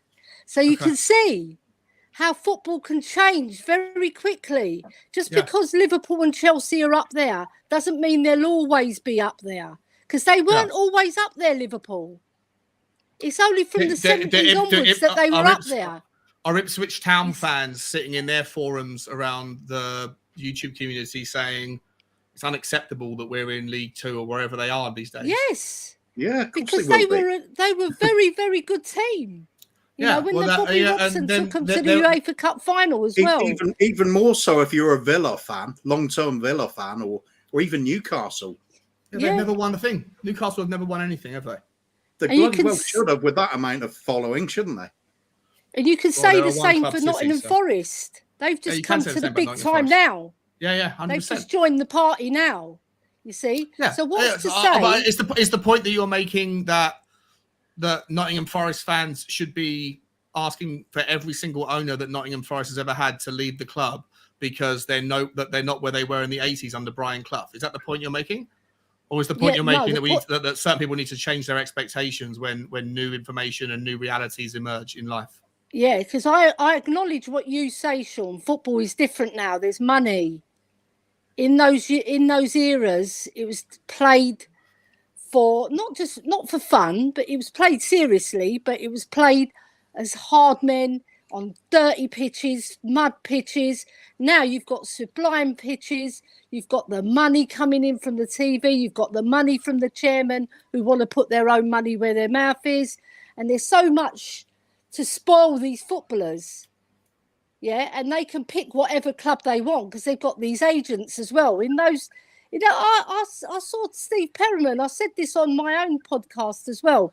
I saw Steve Perryman say that he went in for a rise to Bill Nicholson and he was on £28 and he found out that Alan Gilzean was on £95. Yeah. Which wasn't, it was an okay money in those years, but £28 and he went in and he asked him 3 times for a pay rise. And Bill Nicholson jokingly said to him, "Have you ever seen yourself play?" It just made me laugh because I thought Steve Perryman was a fantastic footballer. He wasn't the best creative footballer, but he was a very good footballer. But it just shows my dad was mates with Steve Perryman. The mindset. Yeah. Sorry? My dad was mates with Steve Perryman. Yes, you see. I love his podcast as well. Yeah. I encourage everybody in your stream now to get over to Steve Perriman's podcast after the show finishes because they're fantastic and it gives you a good insight into what football was like then. It's a totally different kettle of fish now that you're dealing with. So 100%. we're still, and that's all I'm saying, high right? up in the pecking order, though. We can we are, attract, right? like Kuva says. But I think we can still attract the Kulusevskis and the Bentancurs. Maybe they're not top dogs, but they can become top dogs. That's the thing with coaching. That some of the guys that I go back and forth with and have heated debates, and like people like Kuva and I can go back and forth about this. I know Kuva is like as vehemently on the opposite direction as I am on this stuff, right? But Kuva and I can have just like he's always on my channel every single week, right? And whenever the conversation comes up, he and I can have a respectful disagreement on it, right? I think he respects my opinion. That's I certainly respect his, right? But the thing that I worry about, and Alex, I have sent you the link, my man. You can come on. But look, Ellie's, I'm gonna wait until I'm gonna keep it 3 of us. I'm gonna go because my husband's. I can hear the TV. He's waiting for his dinner. Okay. I'm cooking a curry tonight. Anyone's welcome. Ellie, thank you so much for coming on. Before you leave, Ellie, I love you for coming on. You're always brilliant with your opinions, and you're very you're sincere and you're honest in your takes. What's going on THFC Till I Die? Let me get the link up for you. Till we die. We're doing a show on a fantastic footballer that we signed for 1 year only, but what a year it was. Jurgen Klinsmann. Izan is doing a player profile, and then we're just going to talk a little bit about, pre-season and what's going to go on. That's tonight. So THFC tonight at THFC Till I Die at 10 o'clock tonight. Okay. Please all tune in. Guys, we'll give the you link a great is in show. the description. Please, Thank you, there's Sean. 150 of you. Please, if you haven't already, just hit that link and go over and show some love to Ellie and Dermot's channel and Izan's channel and Mark and Phil's channel. Is that right? Have we got everyone and give us a subscribe. Hit that subscribe button for them. It means the world to them. And it means the world to me if you do that. Because Ellie's and I appreciate it from the bottom of my heart. Yeah. Love you, Ellie. Thank you so much for coming on. Take care. Love you, Ellie. Hoover, the quad's still on until it isn't. Quad is always on until it isn't. Come on, you Spurs. Bye-bye, See you, Ellie. guys. Take care. Bye-bye. Take care. Ciao. All right. I'm just going to hang on one second. Let me just bring guys. We're going to bring Alex into the show. We haven't even got to the actual Southampton preview yet. So we're gonna just swap one out for one in. How you doing, Alex? You okay, my man? Yeah, I'm pretty shocked, to be honest with you, with certain things I've heard about Tottenham fans. I'm hearing that most of the stuff people are agreeing with me. Really, I'm shocked. What are you shocked by? Well, firstly, Alistair Gold doing another video is either good news or bad news. It looks like bad news. I mean, to the people that are the Skip haters these days now, because they now have an agenda against Skip now. It's not that I defend him. By the way, Alistair Gold, that's his favourite player, by the way, Skip, by the way. So if anybody we love Oliver Skip on this channel. Everyone loves but people who've got haters of Skip and stuff for saying he's injury prone, by the way. Like, the injury sounds a very, very bad injury for me. You know what I mean? Like, it was very, very, I can't think of the word, accidental. And unfortunately, an unfortunate situation for the guy. So injuries, right? No one injured, so it's not. And Basuma possibly not playing as well. That's another one as well. But again, that just shows you about what happens. No one can predict. I mean, the interesting thing is that everyone was making such a big deal at a pre-season, and people, the way that we're going on, Arsenal are going to win the league. A bang average team that couldn't even get Champions League after one game a week, they're going to win the league. That's a good point. Good transition, Alex. Let me ask you this, right? Before we get into random conversations that are on your mind, we can get into that in a second, right? But we were talking earlier, and I asked Coover and Ellie a question about name me a player, because we're talking about like Tottenham's draw, right? Are Tottenham as big a draw as some of the fans or all of the fans believe they are on whatever level?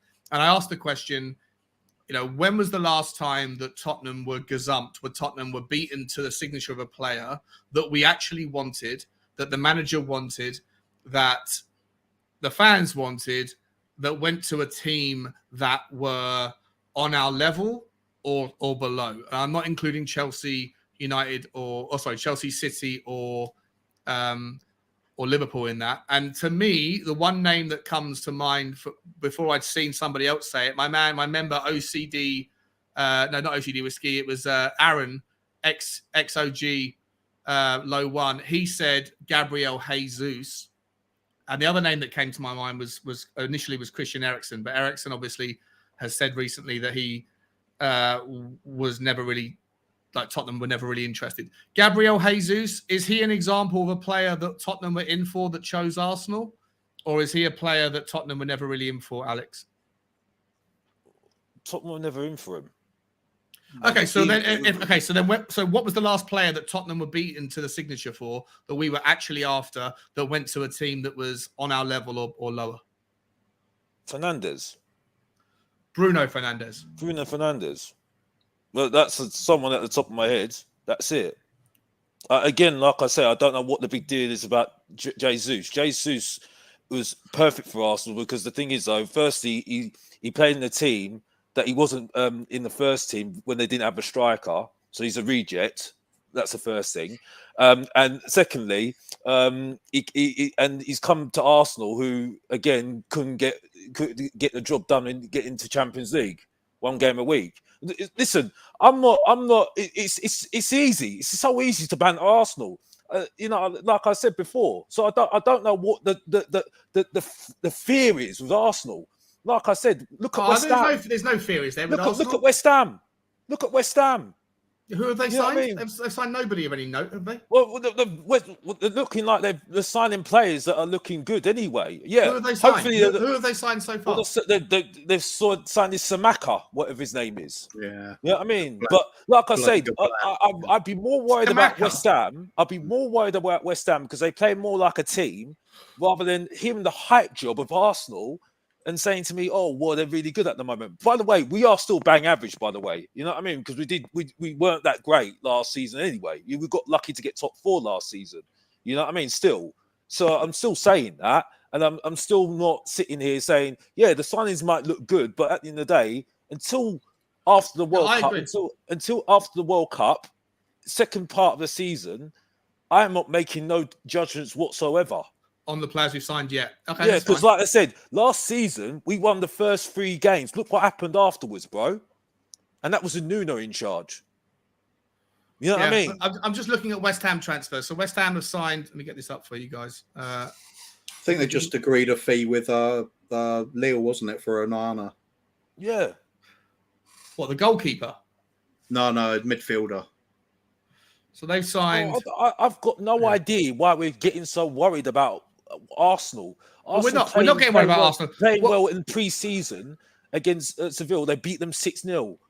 Yeah, I'm not worried about Arsenal at the moment. The worry for me with Arsenal is that we don't continue to add to the signings we've already made, and then they suddenly do, and they actually pull out a few real gems at the end.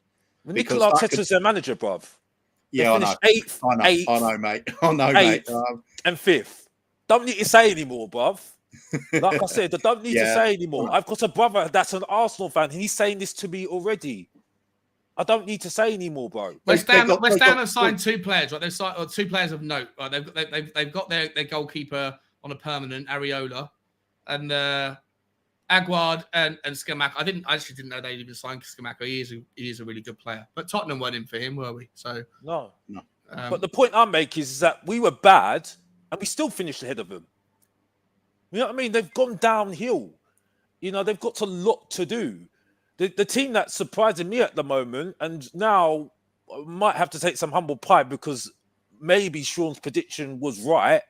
Leicester City. Yeah. Leicester City. That's a shock for me. I told you, Leicester are going to finish 14th, 15th. They're going to be in a relegation battle. They have no money. You were adamant on the Tottenham tour with Danny and Brian.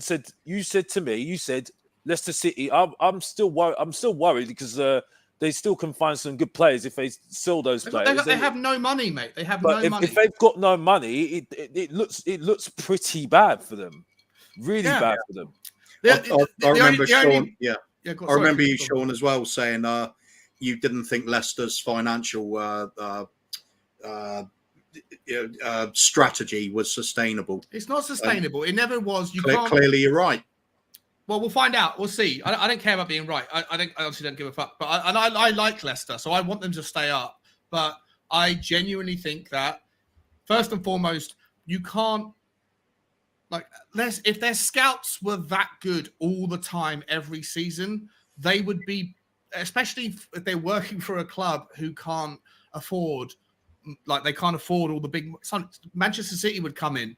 Chelsea, Tottenham, somebody would come in and go, you're an amazing scout. You're an amazing scout. You're an amazing scout. Let's get you out. That hasn't happened, right? So they definitely identified a lot of great players and they've made great money. But you could make the same argument about teams like Brighton, right? Like Brighton have lost Bissouma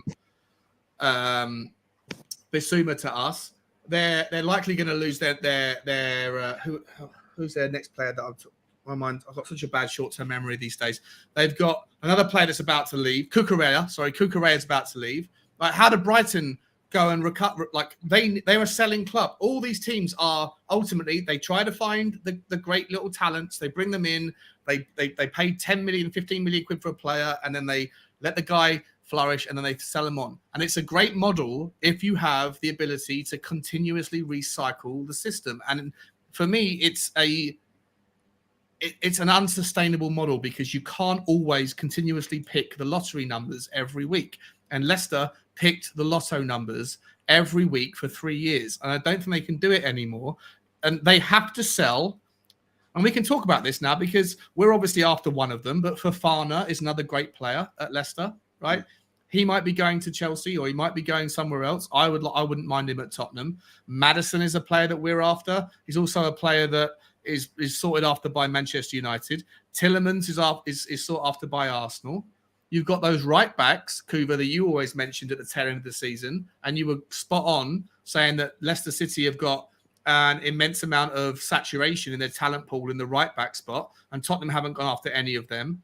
Manchester United probably need a right back. Leicester City, what's his name? Brendan Rodgers came out this week saying, if we can't buy anyone, we at least have to hang on to what we have. But Leicester City will not survive unless they sell. They have to sell. The thing that frustrates me, the thing that frustrates me at the moment is that with the Leicester thing is that you got Fofana that was attainable, right? At the time, no one went for him. Maddison was attainable. Maguire was attainable when he was there. You see what I'm saying? All these players, James Justin. Yeah, great. These are all players that people say, oh, they're not quality signings, but they've turned them into quality signings. Pereira, we were after him. You see what I'm saying? So when you get when you've got a good philosophy, which Tottenham haven't had a good philosophy, and the things that I need to get onto as well, because the whole thing is that there are people, and unfortunately, this is going to be a very honest Mr. Box Office talking to you now. This is not going to be, it's going to be straight up down honest right now, right? Straight out of Box Office. Straight out of Box Office, like, bro. Yeah, because I'm not going to lie to you. I did watch Sava. No disrespect, I did watch Sava, and he said most of the stuff I was saying. To be honest with you, I am worried about Conte.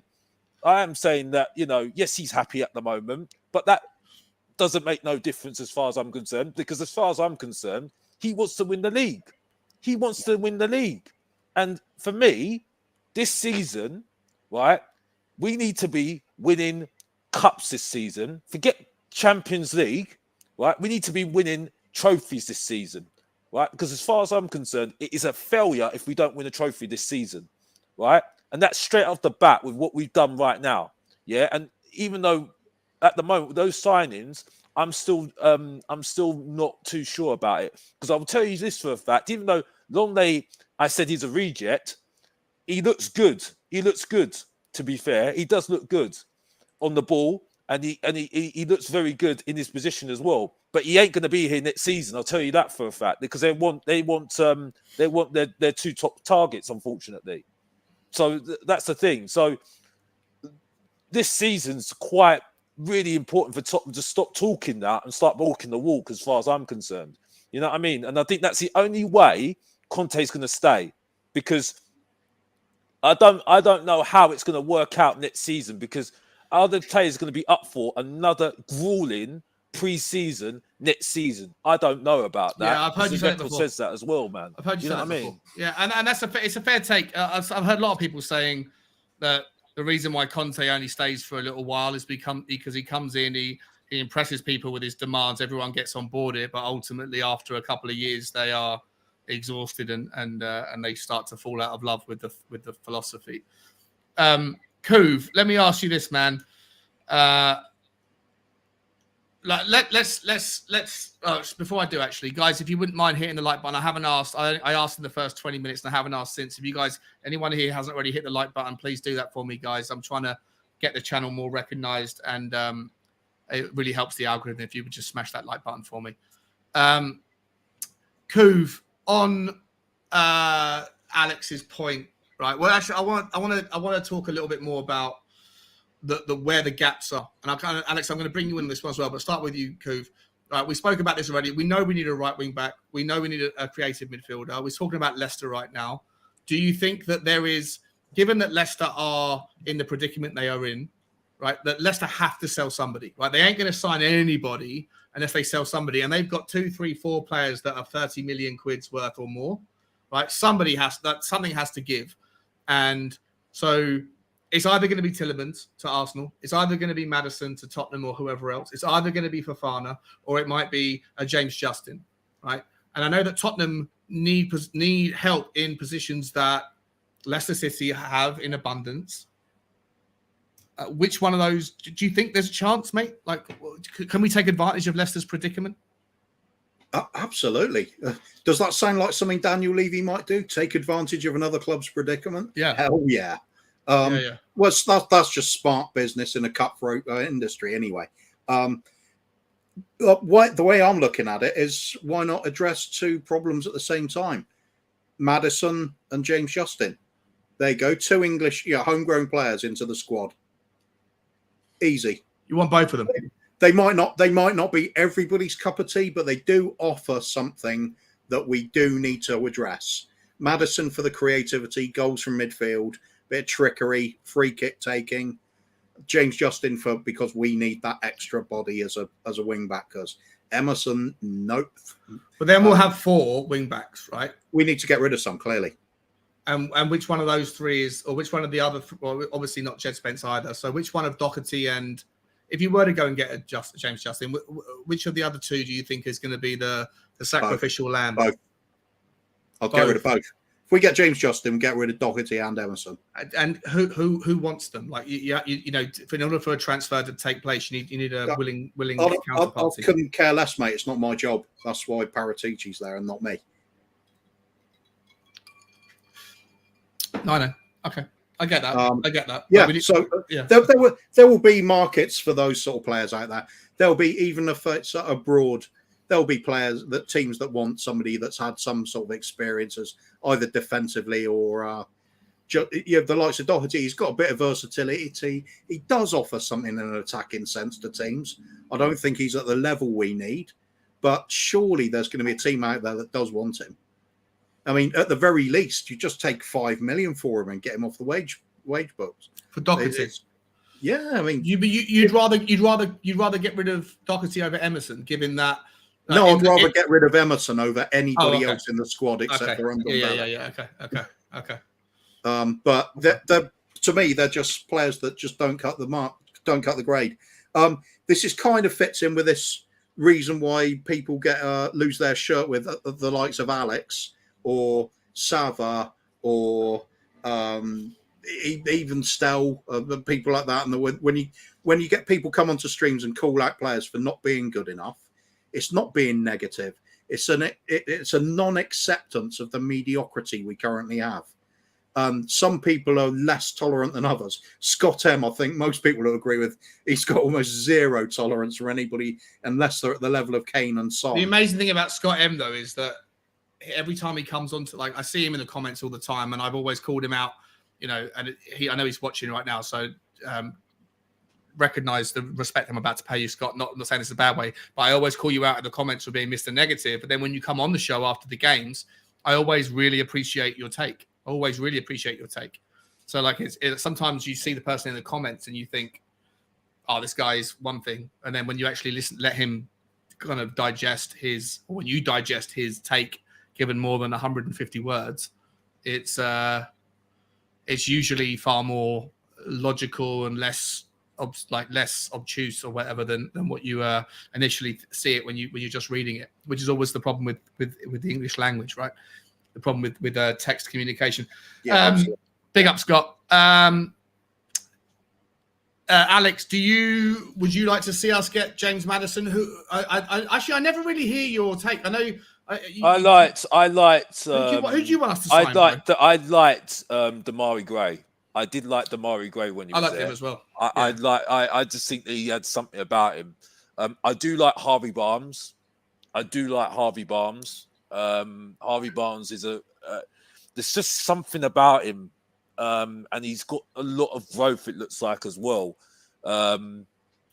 He's another one. Fofana, I've got to say that was Damari Gray's at Everton, though, right? But when he was at Leicester at that time, I did like him, and I still think he's got something about him as well. Harvey Barnes is another player as well. Tillemans just gets on my nerves because I just think I had a really bad feeling. Is it him that's Arsenal or is it Maddison that's Arsenal fan? Arsenal, yeah. I had a really bad feeling when we missed out on him. A really bad feeling. And that feeling was made correct after we didn't sign him. But I heard that Pochettino never wanted him. But yeah, I had a really bad feeling when he went over to Leicester. Really bad feeling. That he was going to do some things there. So that was another one as well. Samari, that was another one as well, but I don't think that's working out for them at the moment. There's quite a lot of players. James Justin. Justin. I like Soyuncu. It's a good fill. Or not, I think Soyuncu. I think it's a good fill. Evans. I think Evans has a good thing about him as well. There's a lot of players at Leicester that they got on cheap, and this is where I get annoyed with the whole thing with the way that we've done our business and stuff and our philosophy. Leicester have clearly had a philosophy and they've sorted it all out, and they've had a good team. And I think because they've missed out on certain, I think winning the FA Cup was good for them, but missing out on Champions League hasn't really helped them either, hasn't it? Really, unfortunately, which is unfortunate for them, isn't it? Really. So outside of Leicester, Alex, do you actually, before we get to that, just as quick as you can, like, are you generally happy with what we've done? Are you unhappy with what we've done? Are you underwhelmed? Do you think other people are overrating the window? Where do you sit on the window? I don't think I've heard your opinion on this. And then also just finish up quickly with where are the positions that you still want to see us improve over the next 28 days or however long we have left? Well, if I'm really honest, it's been okay. It's not brilliant, no. But again, like we said this in January, and those signings that we did make did get us. I would say with definitely Kane and Son, because I don't think they would have been helped. I don't think they would have done well without Kane and Son. Got us into top four. Like I say, I think Basuma's a very good signing, and because he's been a thorn in our side in the opposition. Perisic, maybe I should turn my terminology a little bit and say that he's a very good signing in terms of the presence he's got and the way that he can help some of the youngsters as well. And he's still very, very fit as a player, even though of his age. Richarlison, I would have taken him over Jesus all day long, but he's still not that great. Still, we still got a lot to prove. Oh, so you'd rather have had Richarlison? I see. I would probably rather have had Jesus over Richarlison, if I'm honest. No, I didn't rate Jesus. I'm sorry. Like I said, he's another reject as far as I'm concerned. Like I said, Manchester City didn't have a striker for how long, and said they didn't have a striker and they had a striker on the bench, and he never really played, didn't he? Really, let's be honest. You know what I mean? It's one of the few times I will agree with you on the rejects bit, Alex, because he literally couldn't get rejects as well. Arsenal jumping up and down about him, but that shows how downhill they've gone. You know what I mean? Big up to Lee Gunner, by the way. What's your thought on? So do you like Richarlison? Alex go on. Yeah, Richarlison's fine. Richarlison's okay. Yeah, I respect him because of what he did at Everton. Because, like I said, what did he do at Everton though? I don't think he did that much at Everton. Well, I think he, he worked harder. Yes, he's a bit of a guy that goes down too easily and stuff, but you got to respect it because it was a very intense situation at Everton, wasn't it? So you got to respect that. Yes. Spence, listen, I've got a lot of time for him, but we only bought him because he's homegrown. I think Conte's a bit naughty for what he said, that it's a club signing. I think that's a bit naughty, very naughty. I think he should not have said that. Naughty. Very naughty. I think he should have not said that. I think he should have, he wouldn't say it about players that he wants. No, he wouldn't say that. So why is he saying it about Spence? He's trying to get out of it a little bit. So I was like saying, well, if it doesn't work out, yeah, it's a club signing. A bit naughty there. Very naughty there. Got to say that. Let me ask you this, Alex. Sorry, Alex. Let me start with Couve, and I'll come to you after that. I want to just quickly change traction, speed a little bit, right? I fancy a little bit of a debate, and I think this is a good one to go with. How much do you think that Spurs fans, the opinion of Spurs fans, Kuba, in realms like this, in realms like the other channels, right? In Twitter, the Tottenham Hotspur Supporters Trust, that had 6,001, the largest ever respondents in their August review, and they turned around and I called this out the other day when I was doing my solo stream. Of the 6,000 people that responded, only 200 people, 3% of people that responded said they will Levy out, Levy sell up immediately and go.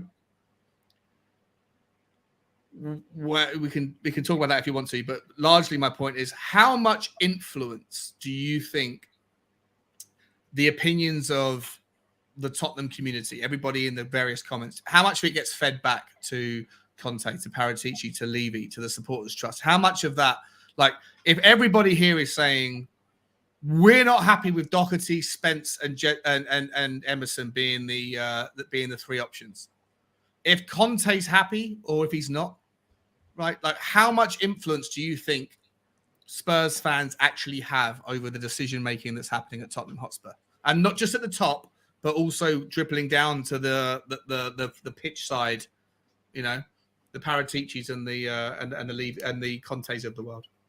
Well, first of all, let's do the response on that survey. 3% don't want Levy out right now. Yeah. 3% do. Sorry. I don't want him out right now because with then we'd be left with no chairman, nobody paying wages. What are we going to do going into the season? No, that's not what they're saying. No, that's not what they're saying. But It's even so, there's no other option there, is there? It's no, either they're not saying leave the club rudderless. They're saying well, sell. he did say leave now, No, right now. It was sell up. It was sell up. Sell up and leave. But the key bit was now, right now. Yeah, it was 3%. Well, there's no option right now, is there? There's no other option. Are you actually trying to redirect that actual conversation into a convenient narrative? What they're saying is, mate, is that only 3% of the people, and I'll call out the rest of it. 70% of the respondents said that they were happy with Daniel Levy and Enoch's mission off the pitch, the things they're doing in the business, but they wanted more attention on the pitch. Right, 70%, and I would fall under that category. Well, I would be fall under that category. Right, but only 3%.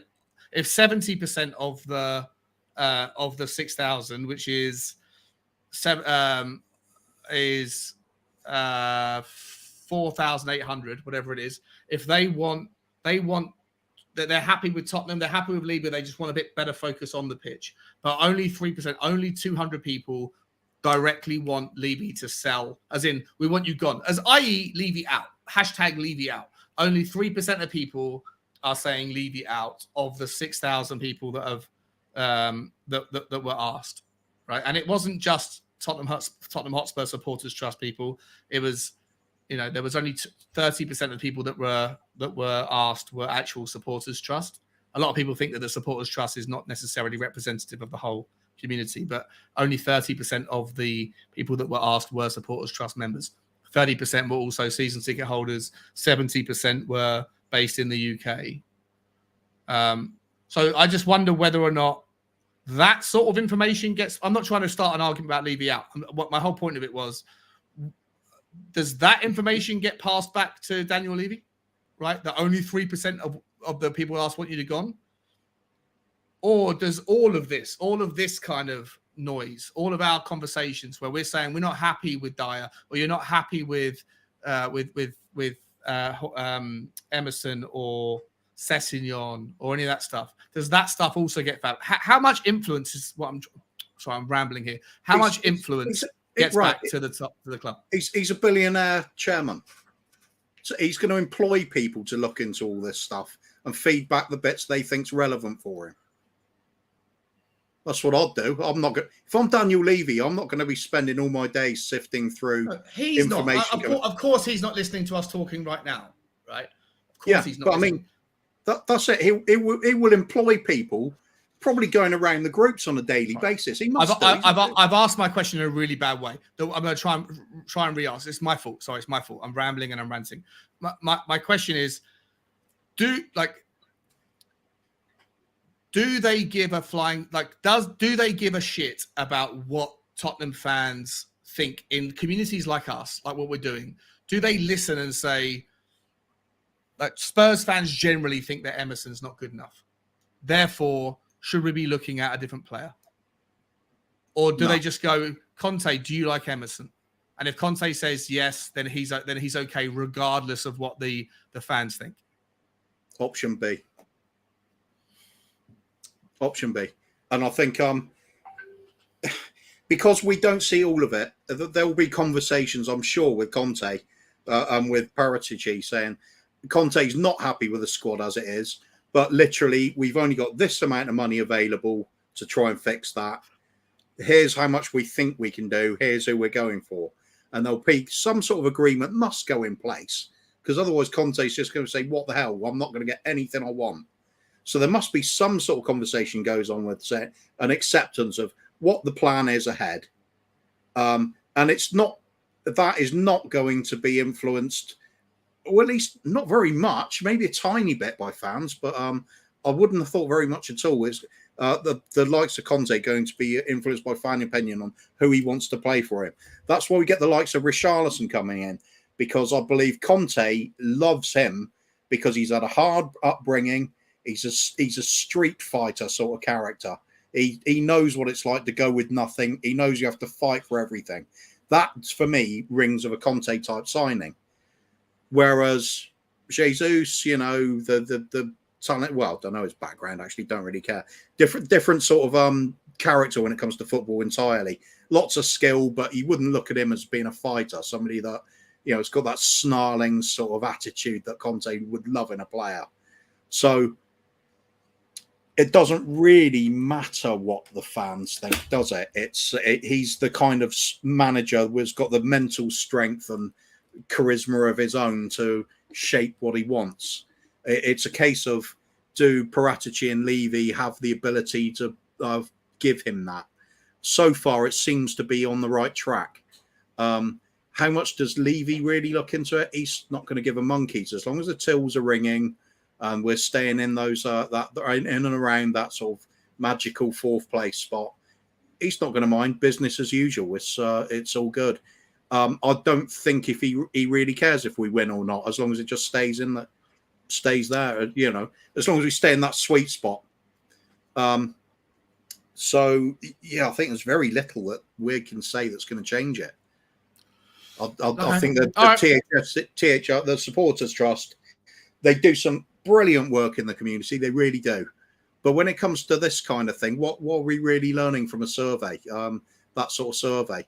There's no other options. If you ask deeper questions, like, if Amazon were to come in and buy us up and offer 150 mil a season per transfer window on players, would you take that? There'll be a hell of a different outcome then. All right, listen. It's a good point. It's a great question, actually. It's actually a really interesting last little point. I personally don't think that the club. I think that they'll pay attention to political points, right? I think they'll pay attention to things like, if there's a movement that's happening about racism or sexism or that kind of shit. I think if that stuff starts at the grassroots level and works its way up in that pay. But I don't think personally that the club are gonna be listening to people like me or even We Are Tottenham TV, anyone, the highest of Chris Cowlins, the guys that are at the very top, the guys that have all the attention. They probably watch, but I don't think they really give a flying fuck whether or not anybody is saying that one player is not good enough or another player is. What are your thoughts, Alex? Sorry, man. I tried my best to get it out articulately and I failed miserably there. So how do you feel? I don't think the club really care. No, they will do what they feel is best in terms of. And I'm trying to do it briefly on this one. Yeah, they do care about what the social issues are. And we were going on about political and everything else. Yes, that speaks for itself. Yes, they have to. In the society, they have to consider those things. You know what I mean? Because at the end of the day, it's a club for the fans. Yes, and these are issues that the fans are going through at the end of the day. So they've got to be aware of that. Yes. However, in terms of the club, no, they don't care. They don't care at all. Conte definitely doesn't care. I'll tell you that for a fact. Because he'll just say to you, "Well, look at my resume. Don't need to say anymore, don't I? Really, And I'll tell you this for a fact: Paratici don't care either. On the basis of this, 100%. I agree with you as well. I love Hotspur's comment here. I don't think our opinions affect anything at all apart from the morale. I think it's a brilliant point. And I'm going to take it back to you, Alex, with the question I was asking earlier, right? And I don't really recall if we got into it too much when Elliot was on with I think Nick had already got by that point. But do you think that Tottenham fans generally, I'm not saying people that are leaving out or people that are leaving in, but do you think that we have at an appropriate expectation level?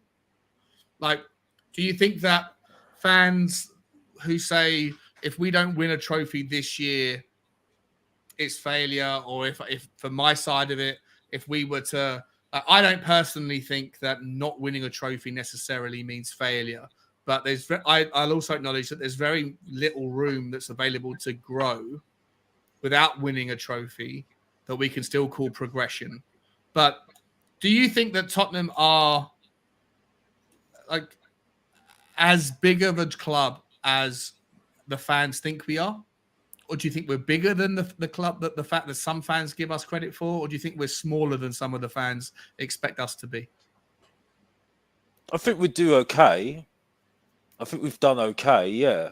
But if we really look at it from afar, we're bang average. You know what I mean? We've got two players that are supposedly world-class players, and we've won nothing with them. We've got two world-class players, and Henderson's done more than them all day long. You know, like, it's embarrassing. It's literally embarrassing. You know, the reason why I'm so objective about Tottenham was, and it's quite obvious why I'm objective about Tottenham. I had enough after Pochettino got sacked, because I sat there and thought, what do you want? What do you want? Because I've been told by Tottenham fans saying we had a bad year under Pochettino, yeah, right? Look at the managers that came previously before them, yeah. We had Christian Gross, which actually went nowhere, right? We had George Graham, right? When we sacked him, brought in somebody that was a hero, Glenn Hoddle, right? Then we got Santini in, went nowhere. Got Martin Yeo in, going up and up and up and up, and then suddenly goes down and down and down. Then he sack him middle of the match, right? And then we get in Ramos, win a trophy with him, and we sack him the following season. It's just a joke, an absolute joke. And Pochettino was the last straw for me, bro. So are you of the mindset that trophies are more important than anything else? Well, it is, but the problem is that your target was getting top four. That's the problem. And now you've got a manager. Would you also acknowledge that Champions League? That was your aim with Pochettino. That was your aim with Pochettino. And now you've got a manager that wants trophies, wants to win major trophies, and that's it. He ain't here to just to get Champions League and be satisfied with it, because he doesn't want to be that guy that is under managers like Klopp and Guardiola. He wants to win trophies. He wants to win championships. He wants to be better than them. Do you think we're a better team now, or when we used to win trophies? And I'm talking about in the last 20 years or in the last 30 years. Right, because I think we're just the same. I think we're just the same. We can't be the same. Here's why, right? Here's why. Not the same. No, because the reason why I explained it, because when you look at the players that we had Sakura, we had Robbie Keane, we had Berbatov, we had Defoe. Well, Defoe went, I think, at the time. We had Darren Bent, I think it was. We had some good players. Woodgate, Ledley King, who would laugh at Eric Dyer, by the way. Laugh at Eric Dyer. Yeah, I agree. Right? He would even touch him, bruv. I agree. And he had a bad knee, bruv. Yeah? Right? You know what I mean? We even won a trophy with bloody Sol Campbell, bruv. And we don't even want to talk about him. You're telling me that we get emotional about bloody players, bruv, yeah? No, but here's my take, right? Man. This is what Tottenham fans tell me all day long, bro. They tell me that I talk rubbish, bruv. No, man. Don't worry about that. What's right now? When we won trophies in 2001, in 2008, we were never finishing. Here's my argument, okay? Like to judge where you are relative to how other things have changed, okay? Like you can't look at things in a microcosm and say, because you won a trophy in 2008 and we haven't since, like the team then was better, or because we won it in 1991 and we've only won it once since, whatever else, right? My take is, to finish fourth in the league on average, or fifth in the league on average over the last 20 years, or progressing up over the last 10 years, and before that, when Levy took over, we were finishing 15th, 14th, 13th. We almost got relegated one year, right? And he came in and we've gone up the ladder. I know it's not a trophy, but over 38 games of a season, you are playing Premier League opposition. And generally speaking, if Tottenham are getting better and better and better, which we have done, then that is for me, a far more realistic barometer, a far more better litmus test of where you are relative to other clubs on a year-over-year, over a period basis, than it is looking at just a cup. Because you can win a cup without ever having to play a Premier League team. You can get lucky. You can beat teams on penalty shootouts by like we almost got to penalty shootouts against Manchester City in the Carabao Cup final 2 seasons ago, and we were absolutely dominated. But on another day, right, we eventually succumbed, but we could have made it to penalty shootouts, and it's a coin flip. We lost on a penalty shootout to Manchester United in 2008 or 9, whatever it was, right? There's plenty of situations where cups are not decided on your merit, but decided by fortune. How lucky you get with the draw, how lucky or unlucky other teams get. If Liverpool and Manchester City draw each other in the 3rd round of the FA Cup this year, and Chelsea draw Arsenal in the 4th round or the 3rd round of the FA Cup this year, and Tottenham draw Chesterfield and Derby County and blah, blah, blah, blah, blah. Like, there's all these variables that can dictate your fortune or lack of fortune on a cup run. That you can't do that. You can't shake that off in a 38-game season where you're always playing Premier League teams. And over the last 20 years, Tottenham have generally, I know we've stepped back a tiny bit since 2018. Bobby, I see you in the background. I'm going to bring you in right now once I've got my rant over and done with.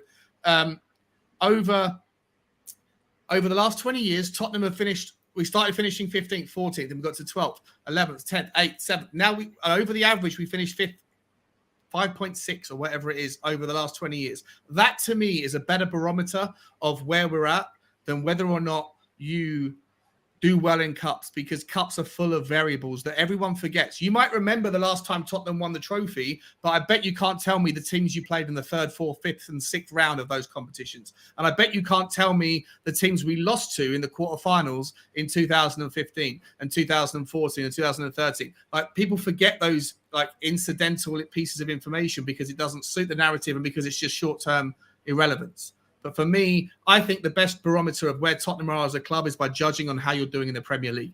That's my rant over. Simple comeback to that. Okay, I'm gonna bring Bob Spur in quickly, and then I'll let you rant. Bobby, how you doing, my man? Good to see you.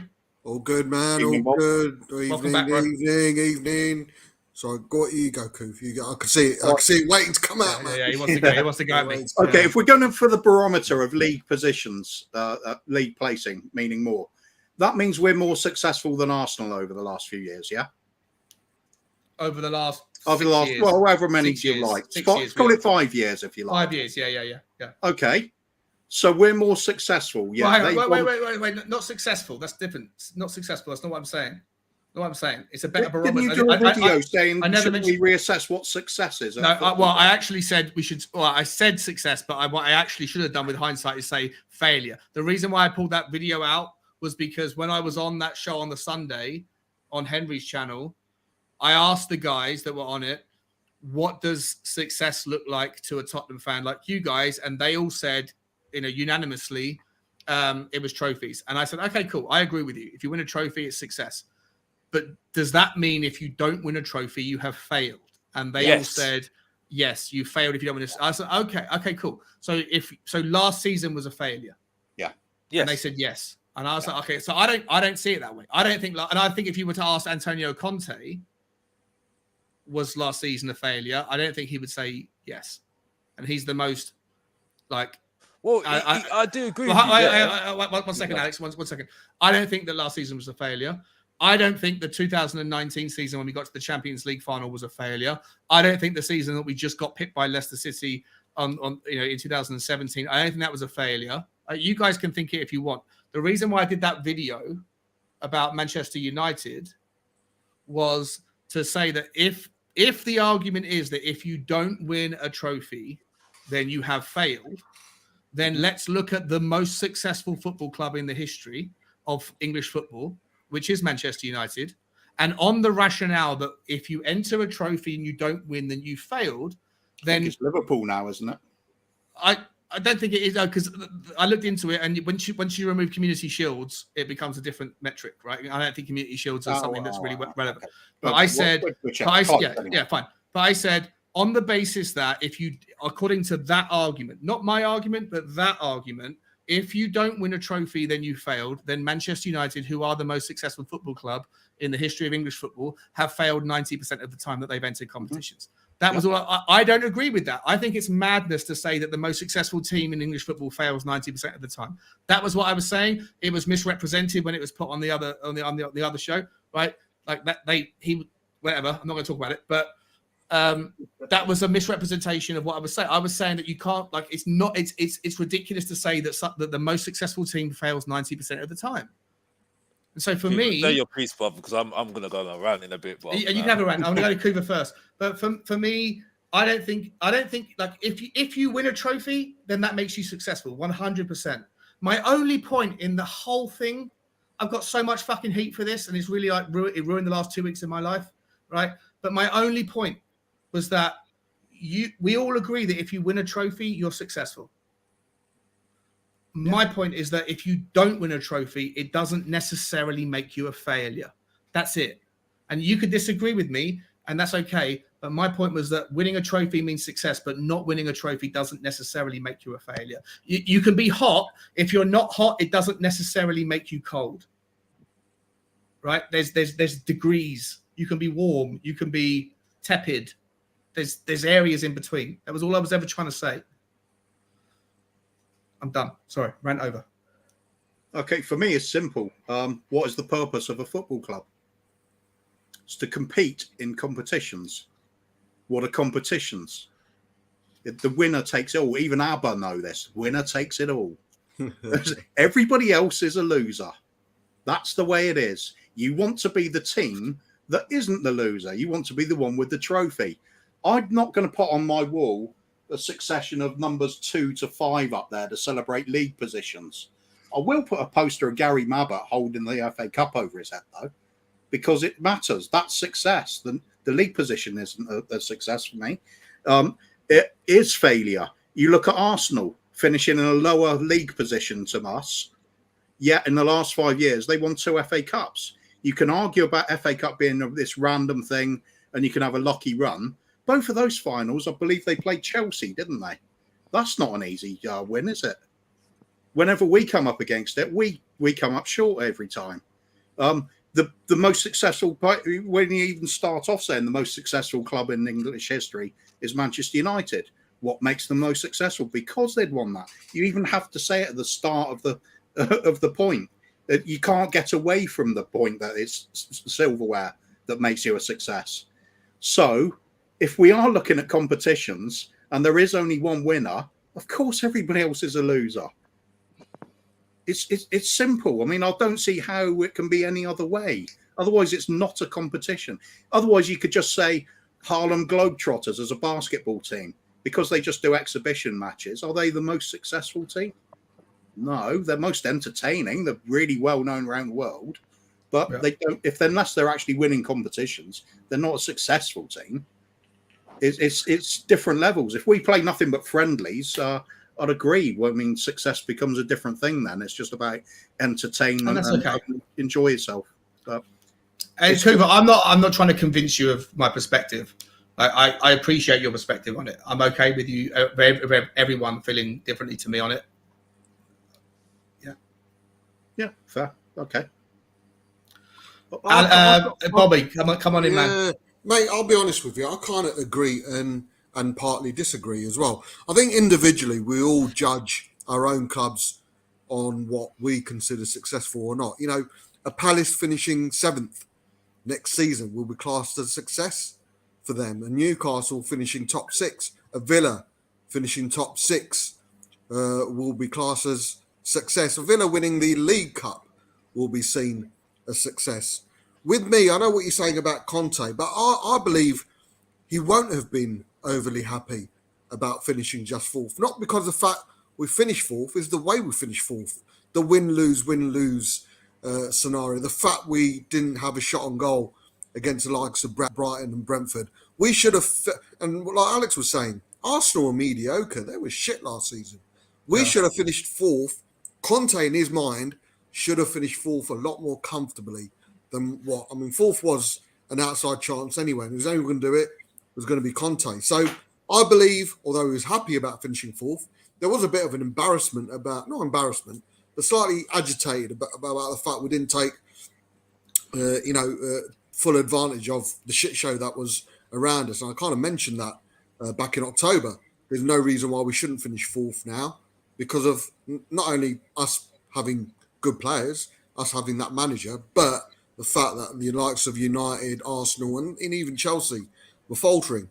For me, it's I don't care about the past. I don't care about how we've judged the past. We have been. We got to the final and we've not got that extra mile or yard to win the trophy. That's all gone. It's a new manager, new players, the likes of Kane and Sonny into their peak. For me, now it's all about success. And I do agree with whoever said if we fail to win a trophy next season, it would be. Regardless of what I mean, there was a thing that you said as well, Sean, on that stream. You said progression for you on the Sunday stream on Henry's. Yeah. Okay. No, on somebody else's stream. Okay. Yeah, it would have been Sunday. Where you said the way you look at success is progression, and I agree with that. And one thing Kuva knows, I'll always say I want progression with Spurs. So next season, I want us to finish third or second, above fourth, and I want us to win a trophy. That would be same, and I agree with you on that. Like, I hate the fact that people think that when I say what I say, it means that I don't consider a trophy important. I agree with you as well, but I think bringing Levy into it to an extent. Yeah. Well, you say progression. For me, progression would have been getting to all those finals, then finally winning one. Now I know what you're saying, and I know there's a logical way of looking at it. Levy's not on the pitch. But there are many things, I think even you've agreed, we've not kicked on under that. For me, if we had kicked on, for me, progression would have been getting to one final, semi-final, another semi-final, losing it, final losing it, final losing it, and then winning it, and then winning it, and then winning it. We never progressed. But would you agree that, and I agree with what you're saying in principle, right? I agree with what you're saying that we got to semi-final. I think I looked at it earlier. I put it into the Irish Hotspurs chat, right? Over the last 21 years, we've won one trophy, but we got to 13 semi-finals or finals, and we didn't kick on. And I know you've already mentioned the point that in defense of Daniel Levy, he's not the guy kicking the ball. When people say, but he's responsible for the team that were kicking the ball, etc. And I'm okay with all that. But my contention about the trophy thing is that I mentioned it just before you came on, that on any given year, you can have a shitload of luck or a shitload of bad luck that will define your success or failure in a cup tournament. Who you get drawn against, who you don't get drawn against, who gets drawn against somebody else, right? Like I said earlier, if Manchester City and Chelsea get drawn against each other in the third round of the FA Cup, and Liverpool get drawn against Manchester United, and Arsenal get drawn against West Ham, right, and all of that in the third round, whilst Tottenham get drawn against Chesterfield, and then in the fourth round, the winners of those tournaments play each other. Like, Tottenham have got a free run, right? I don't think people reflect and remember the circumstances which led to the various channels. I don't personally remember them, right? I have to go and draw them up if we wanted to discuss them. But to me, the biggest barometer of where you are is the Premier League, because you can't avoid playing teams. You have to play 38 Premier League level teams. And so if Tottenham won the cup in 2008, but we finished 12th that year, I agree great, with you. Right? But if we finish third this year, but we get knocked out in the third round of the cup, but it happens to be against Manchester City, and we get drawn away at City or Liverpool, like if all we're talking about is scoreboards and there's zero asterisks with, by the way, remember that we got drawn against Manchester City away or Liverpool away, then I just think that there's zero context ever taking into it. And that's why I think that cups are a bad barometer of success. I think Premier League is a better barometer of it. I agree with you. For me, I agree with you. I believe success is better reflective on progression. And I would say we've not kicked on from fourth. Yeah. If that is, and I agree with that as well. Yeah, 100%. From fourth, fifth, fourth, sixth, seventh. I agree, and that's another, an argument that's brought into the whole Levy narrative. We've not progressed in the league as well, if we want to go down that. But for me, even if we win a League Cup or an FA Cup, we're not going to remember who we played in the third. I mean, 91 is for me is unique. Do you remember who we played in that in every game of that tournament? Mate, yeah, of course I do. Blackpool, Okay. Portsmouth, Oxford, Notts County, Arsenal, and Forest in the final. So yeah, but I'm a geek when it comes to the 91. Okay, that's crazy. I see. Yeah. I wasn't I expecting tell you that. the That's goal amazing. scorers, everything. Fucking So, fair play. That's amazing. Yeah, Yeah. but Do you remember who we beat when Jonathan Woodgate scored the header against 2-1 in the extra time against Chelsea? Do you remember who we played in the quarterfinal or the sixth round, fifth round, fourth round? Right? No, but we won it. We won, and that's all that matters. That's what I'm saying. Even if we won the FA Cup, there's probably a small minority, probably about 20% of the Spurs fan base who won't remember who we played in the third or fourth. Probably nowadays we would, because every single round is on TV. But for me, I agree with you, Sean. It is all about progression. But my argument towards that is we haven't progressed within the Premier League. Never mind over how long a period? When did you think the progression in the Premier League finished? Sorry, you said we haven't progressed in the Premier League. Yeah, we progressed under Poch. That's the old thing. We progressed under Poch, and we should have really taken advantage of that. And I think Kuva's mentioned it a couple of times. We're kind of in that same situation. I believe Conte's twice the manager that Poch was. We need to take advantage of it. And then you've got the whole argument, haven't you? The players we're bringing in, is Conte happy? Should Conte sign a contract? We're all fickle, man. We go 6 defeats out of 8. We're all going to be shouting Conte out. And we know that. We know that. Do we really think Conte? We're all fickle. We don't know what's going to happen. With regards to the players we brought in, we don't know who's going to be a success, who's going to be a flop. Perisic might turn out to be the biggest flop of all. Spence might turn out to be the best right wing back in the world. Again, Kuva knows everything, but I can't judge players.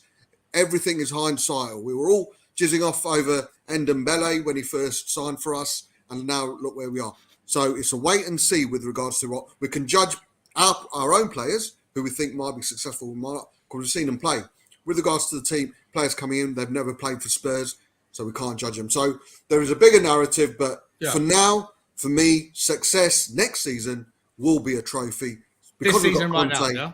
Yeah, because we've got Conte, mate. We've got Conte. We've got Sonny and Kane. And I know what Alex is saying, but we should be reliant on our world-class players. I agree with Alex. We should have better quality around them. But there's absolutely nothing wrong with us relying on Sonny and Kane and potentially a Kulusevski to bring us success next season, because they're world-class players. In the Cups or in the league? Conte's a winner, man. He's going to go for all of them, isn't he? And as unrealistic it is. But for me, league, you're right. League positions will be success as well. So you agree with me, mate, that the best barometer of where you're at as a club, because of the fact that the Cups have so many variables, so many if buts and maybes, so unfortunes or misfortunes, whatever else, the league, there's no luck in the league, right? The team that, like, over 38 games, it should all even itself out, right? So for me, it's about winning and being successful in the league, which means winning the league. That's how I'll judge it, mate. There we go. Okay. I love it, man. I love it. Bobby, it's a really good conversation. I'm glad we had it. I feel like I've got a lot off my chest, and I feel like you've received it really well. Alex, man, let me bring you in, bro. You've been very quiet for a while, and I appreciate you staying patient with me. Do you have any thoughts on what we've been talking about, bro? I'll let you go wherever you want to go with it.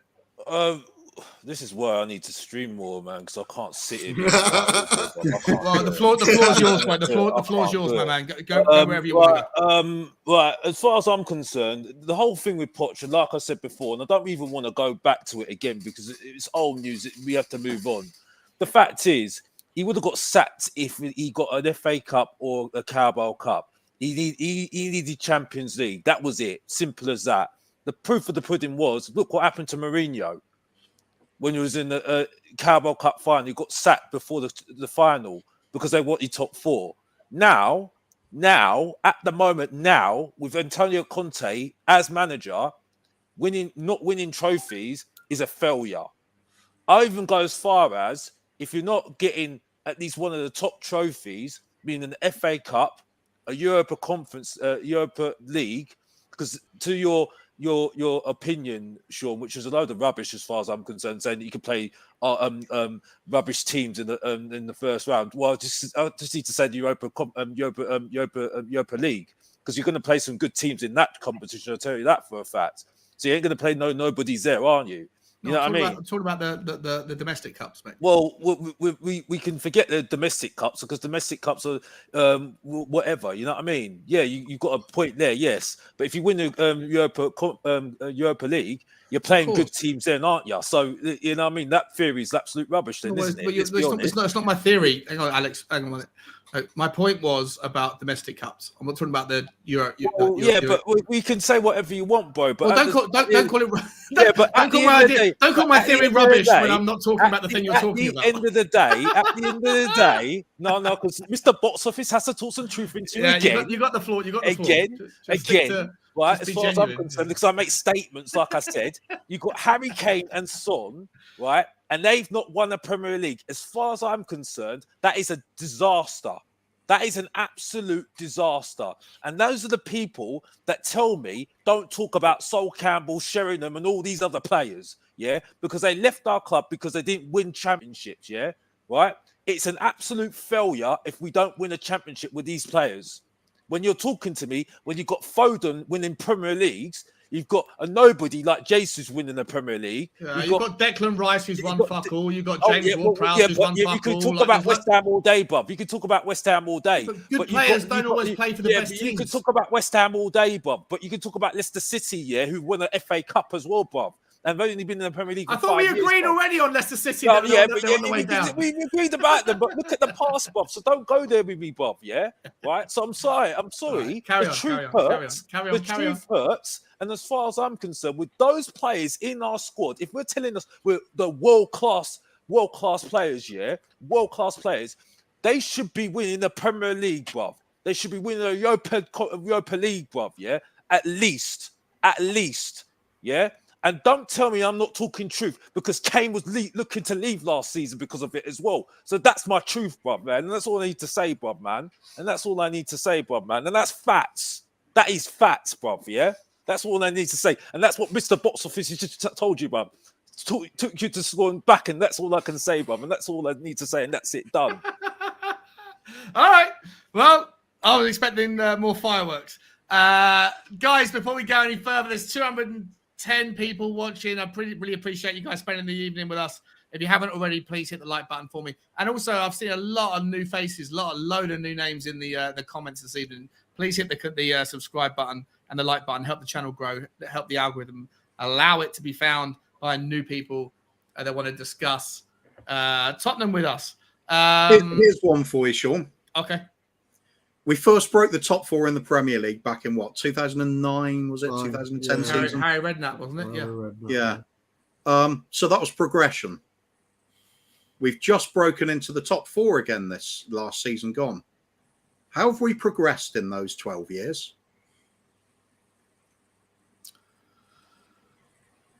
I don't know, mate. In a million different ways, we've made our club more sustainable. Isn't the league finish, the league position, the barometer of success?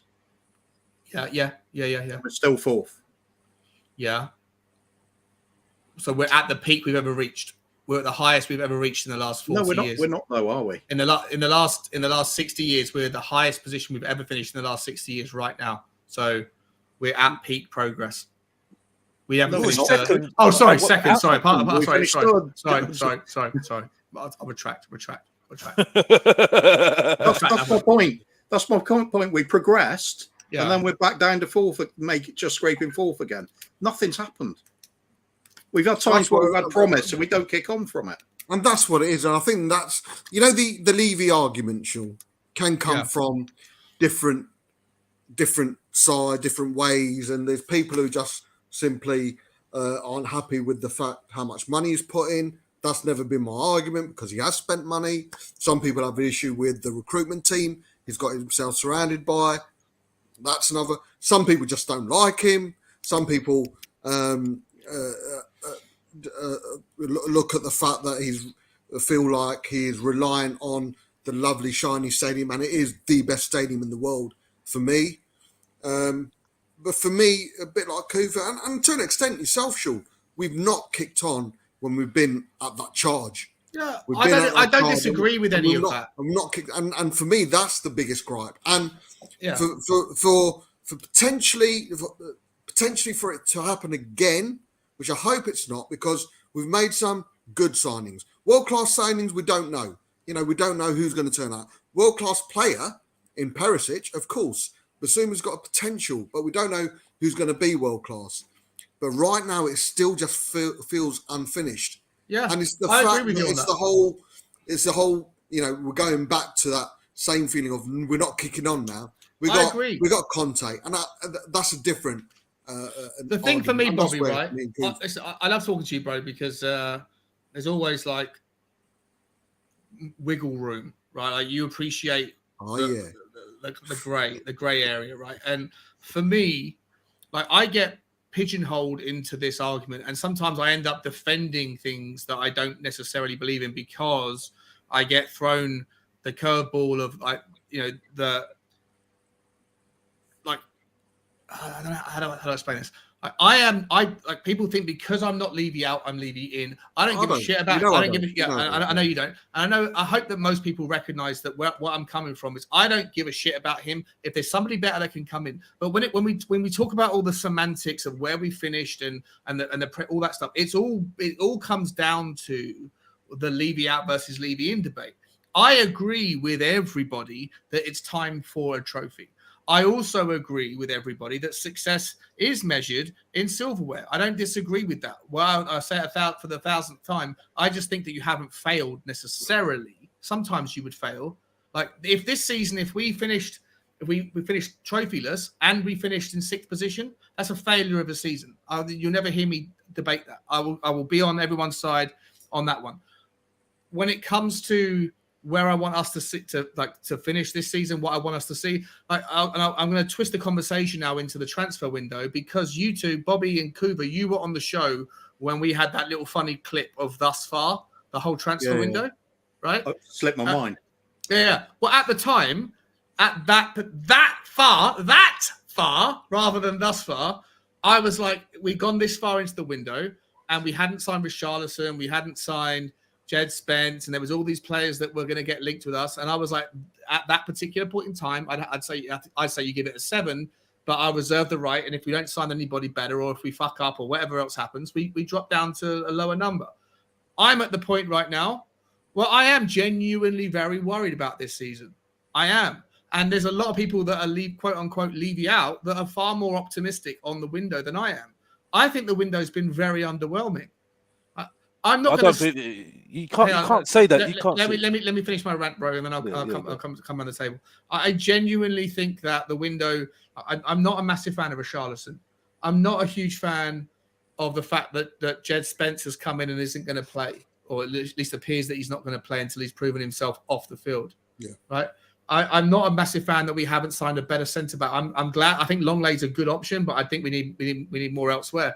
I'm not happy that we haven't signed a more attacking midfielder. I think the window right now, thus far, now for me is a 4.5, 5 out of 10. There's a lot of people that are Levy out that are like, I'm going to give Daniel Levy a reprieve on this one because they're really positive about the window, and that's all cool, man. Every opinion's relevant and valid.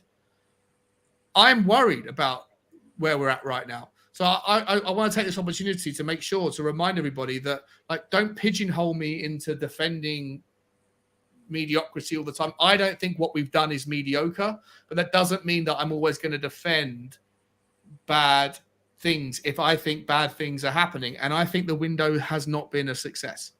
I think the window so far has been pretty average. I'm worried about where we're at.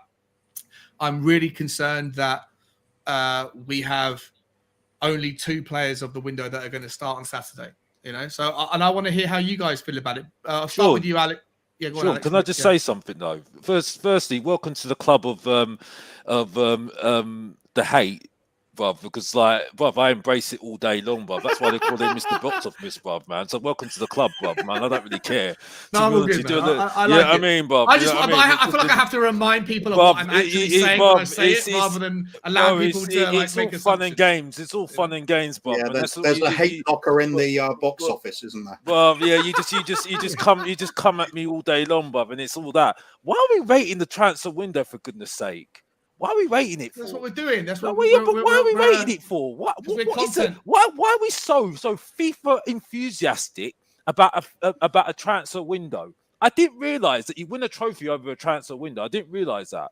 I honestly don't realize that. Like, the thing is, though, like, did anybody think that Kulusevski, the rejects, and Bentancur were going to be good in January? No one rated it, didn't they? Because the thing is, though, like I said, and they still need time. They still need time as far as I'm concerned. I'm not gonna go big on them yet. I'm not gonna start singing Kulusevski's name like everybody else does, and singing Conte's name like he's the best thing since sliced bread. No, I'm not gonna do that. But my point is that it's about how they measure up the whole season, bro. Why are we going on saying we said this when Mourinho got his players in that season, yeah? That season, we said that was a really good transfer window. We got Gareth Bale in, we got Reguilon in. It's a fantastic window. Absolutely fantastic window. Look what happened afterwards. We finished seventh. Not a great window then, wasn't it? Not a great window, wasn't it? You know what I mean? Again, it's just this going over the top, and this is why I said in my video, in my stream, saying we are becoming like Arsenal fans. We are becoming like Arsenal fans. Actually, are becoming like Arsenal fans. Because why are you acting like it's a brilliant window? I listened to Sky Sports earlier today, and I was shocked. My jaw dropped. The guy said to me, Arsenal's transfer window is 9 out of 10, and I was like, what? And then, and I'm talking. This is the ridiculous things that I hear all the time. It's like you haven't even seen them play yet. Basuma's injured at the moment. And we're talking about this is a brilliant window at the moment. Please, this is ridiculous, absolutely ridiculous. And I don't even know why we're even having this conversation. We haven't even had the first game yet. We're talking like that, bruv. I'm sorry. That's my point, and that's it. I'll add to that as well. Don't forget we've had Don Baldini in the past as well, haven't we? Replacing Elvis with the Beatles. Oh yeah. I don't get it. And this is where I don't get it. I really don't get it. And this is the thing. It's just like, I don't really care if people call me negative, because as far as I'm concerned, I'll eat that up all day, bro. You know what I mean? I don't really care. Like I said, I've done this game for so long now, bro, that it goes one way or the other as far as I'm concerned. But like I said, when you haven't seen the players play as a team, you ain't gonna tell me that this is a great transfer window yet. You know what I mean? You can't say that until way later on out in the season. We haven't even had a World Cup yet, for goodness sake, bro. And we're talking about this is a brilliant window. The only thing that I say at the moment is that we need to win a trophy, because the thing is, though, as far as I'm concerned, when you've got Antonio Conte in the door, you can't tell me you can't win trophies, bro. All right, so Alex, let me ask you this then. You would rather, I'm going to be deliberately hyperbolic, right? I'm going to be deliberately hyperbolic here, okay? I'm going to give you two examples just to I know both of them are unrealistic, but just for argument's sake. Would you rather Tottenham finish second on the last day of the season on a points difference to Manchester City, right? And then we don't win a trophy. I won't be too hyperbolic by saying we get to the final of every one of them and lose on penalty shootouts, but we don't win a trophy, but we get close. We go semi-finals deep. We go deep in all the trophies, finish second, beat Liverpool, beat Chelsea, beat Arsenal, right? An amazing season where every single Saturday or Sunday or Wednesday, we're banging it. We play against the Champions League teams, Bayern Munich, whatever else, and sometimes we win, sometimes we lose, but ultimately we go deep, and occasionally it's going to end in heartbreak. And at the end of the season, fuck yeah, we are heartbroken because we had the best season, we competed at the best level, and ultimately we were just a little bit short. Or would you rather win the Carabao Cup in February or March, whenever the final is, because of the World Cup. But every single week we win one, lose one, win one, lose one, like we were under Nuno, and we ultimately finished 7th. But we win the Carabao Cup. Oh, that's a very difficult one. No, it is what it is. Success or failure, bro. That's what you've been saying the whole time. Cucurella's been confirmed, by the way. 52 to Chelsea. Yeah. That isn't a choosing between success and not success. It's deliberately hyperbolic. It's choosing between levels of enjoyment, surely. Yeah. I would say. I don't care what they call it, success or failure or enjoyment levels. I would say second would be better, because at the moment, because I would say, to argue with that, going 7th and winning the Carabao Cup, Conte would not be happy with that. And this is only so you'd rather us get to second place? Well, I'm saying it right now with the whole thing with Conte at the moment, because if you're giving me a Carabao Cup with 4th, 100%, that would be better than second all day long, because I don't know what's going to happen with Conte next season. But if you're giving me a Carabao Cup with 7th with Antonio Conte, I don't think even Conte would be hanging about for half that season. To be honest with you, I think you'll just sit there and think, really. Yeah. So I'm saying if it was another manager like a Graham Potter or anything like that, maybe that would be good for him. Yeah. But if you've got Antonio Conte, if you're talking about Antonio Conte and he's got 7th and he's just got a Carabao Cup. Ozzy's saying Conte would quit with the second scenario. But Bobby, what would you rather, mate? Again, deliberately, I'm not suggesting that either scenario is going to happen, but just for the argument's sake, if success is, to everyone that thinks a trophy means everything, I'm giving you an argument where you can win a trophy, but the whole season's a fucking frustrating affair. Like, it's super frustrating. We get nowhere in the league, week in, week out. It's one week it's fun, next week it's horrible, but we get the trophy. Or we go all the way, but we ultimately come up short everywhere, just by a little bit. Full of heartbreak, but it's been the best, most exciting season of our lives.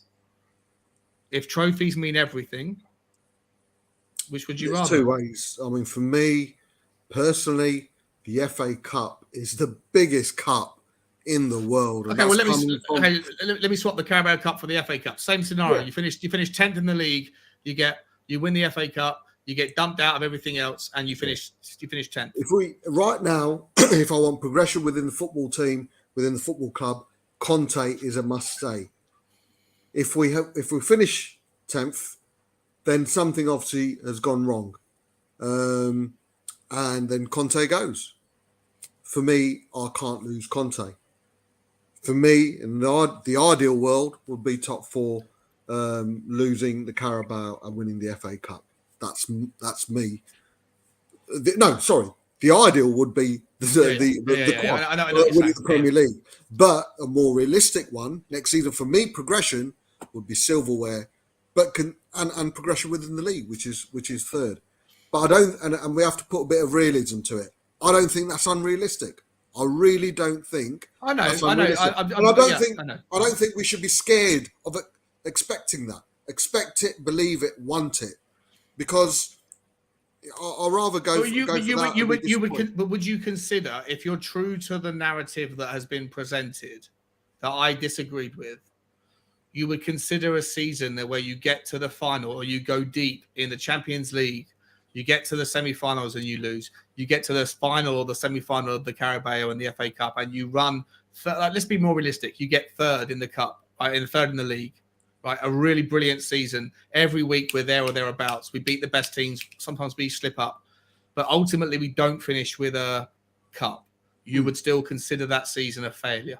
If the way we've played in the league and there's signs there that there's progression, then yeah. You take it, or you consider it a failure? Me personally, I'd be absolutely gutted. Yeah, of course. It'd be heartbreaking. It'd be heartbreaking. Yeah. It'd be heartbreaking. Yeah. I would have been heartbroken, and I said this last season. If we don't finish 4th, I'll be totally gutted, or we're not good enough to finish 4th, or whatever.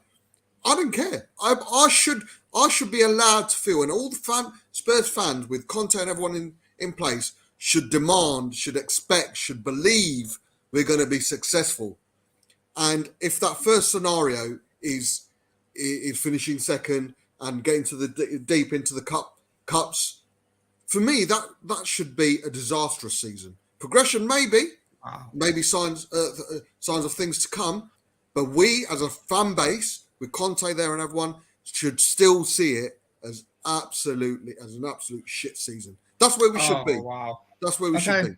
I don't see. I can't agree because and that's okay, Alex. But on any given Sunday, like you think about the Champions League final, that whole game was ruined in the first 90 seconds. Yeah.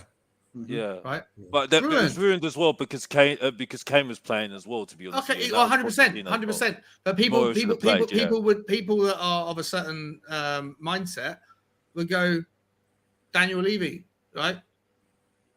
Yeah, I agree. Nothing to do with Daniel Levy. Nothing to do with Daniel Levy. The fact that Harry Kane miraculously was fine to play in the final, and that he hadn't kicked the ball in the last 3 months. And that Pochettino allowed him to play, and it's nothing to do with Daniel Levy that the referee decided to give that as a penalty. Both of those are variables that you can't factor in. Agree, but once it's unfortunate, twice it's unlucky, 3 times, 4 times, 5 times, constantly finishing 4th, 3rd, 2nd, 4th, 5th, 7th, 6th, and 4th again. There is the bigger picture, Sean. I agree with you. People will jump on the Levy bandwagon. And I said this on one of my streams. Conte coming out with that statement. Remember that statement that I think me and you were both pissed off about when he said, "Oh, it's a club signing." There was no need for it. But what it did was give ammunition to team Levy people like myself. But there's some people who can stand back and think, no, mate, that's just Conte. But what it allowed was to bring some negativity into the fan base who 100%. Cannot wait to jump on that bandwagon. Myself, Kuva, Alex, yourself can stand back and look at the bigger picture and can gauge what's exactly happened and separate the two. We can separate the two, but there are people out there who will jump on the bandwagon, and that's what frustrated me about, not because what he said, but what he allowed, what he said would have had a domino effect, and what he allowed to happen, and it did happen. And it became a bit of a shit show because of something he said. Now, for me, next season, I would be the way my mindset is with Conte and everyone, like I was last season.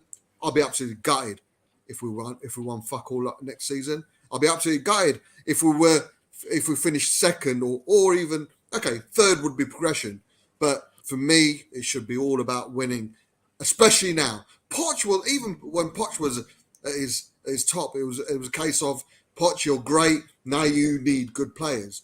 Conte, now we have the manager who's a winner. He is an elite manager. I heard a conversation about Conte shouldn't be elite. What the fuck was that about? That's an argument I would have all day. He is an elite manager.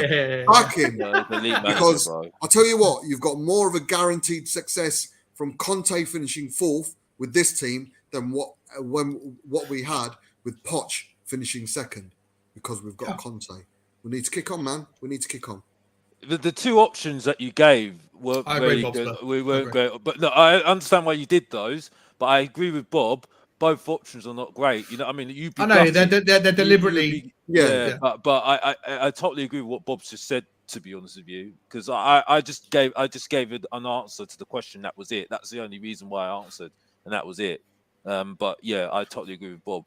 It would be shocking if we are second, we don't win the trophy. Yeah, 100%. But the other option's not great either. To be honest, I think he would have been out the door, and that's it. Simple as that. Yeah. Right, your scenarios, Sean, aren't actually that unrealistic anyway.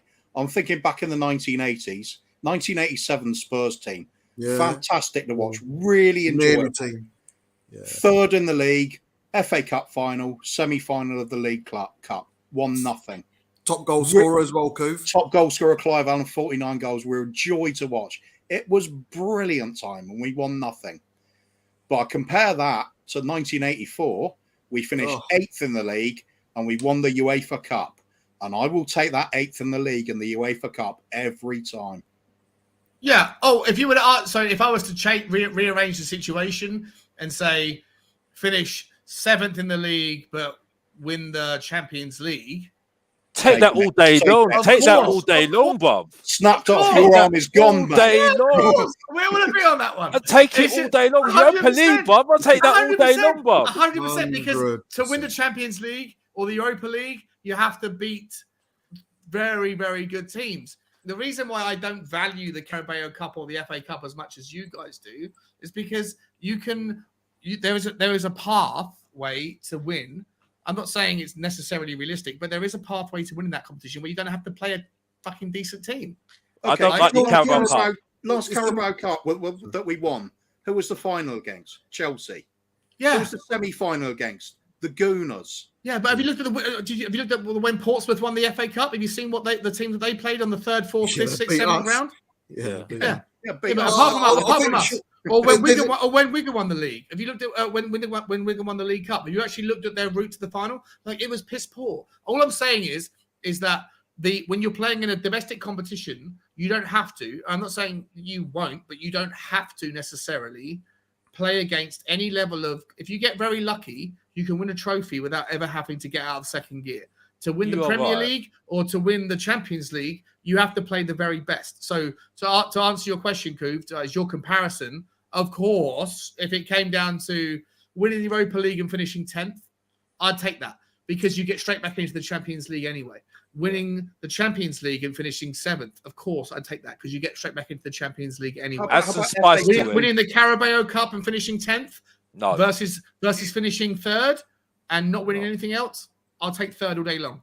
I agree with that. But yeah, I agree. I think the bigger picture is, Sean, I don't know if Kuvan and Alex agree with me, it is that, I mean, going back to teams, 91, we're apart from Arsenal, who thought they could turn up in the semi-final and beat us, they were so overconfident, and we put them in their place. We played average teams, shit teams. We were playing Forest in the final. Their semi-final win against West Ham was good, but, West Ham were down to 10 men.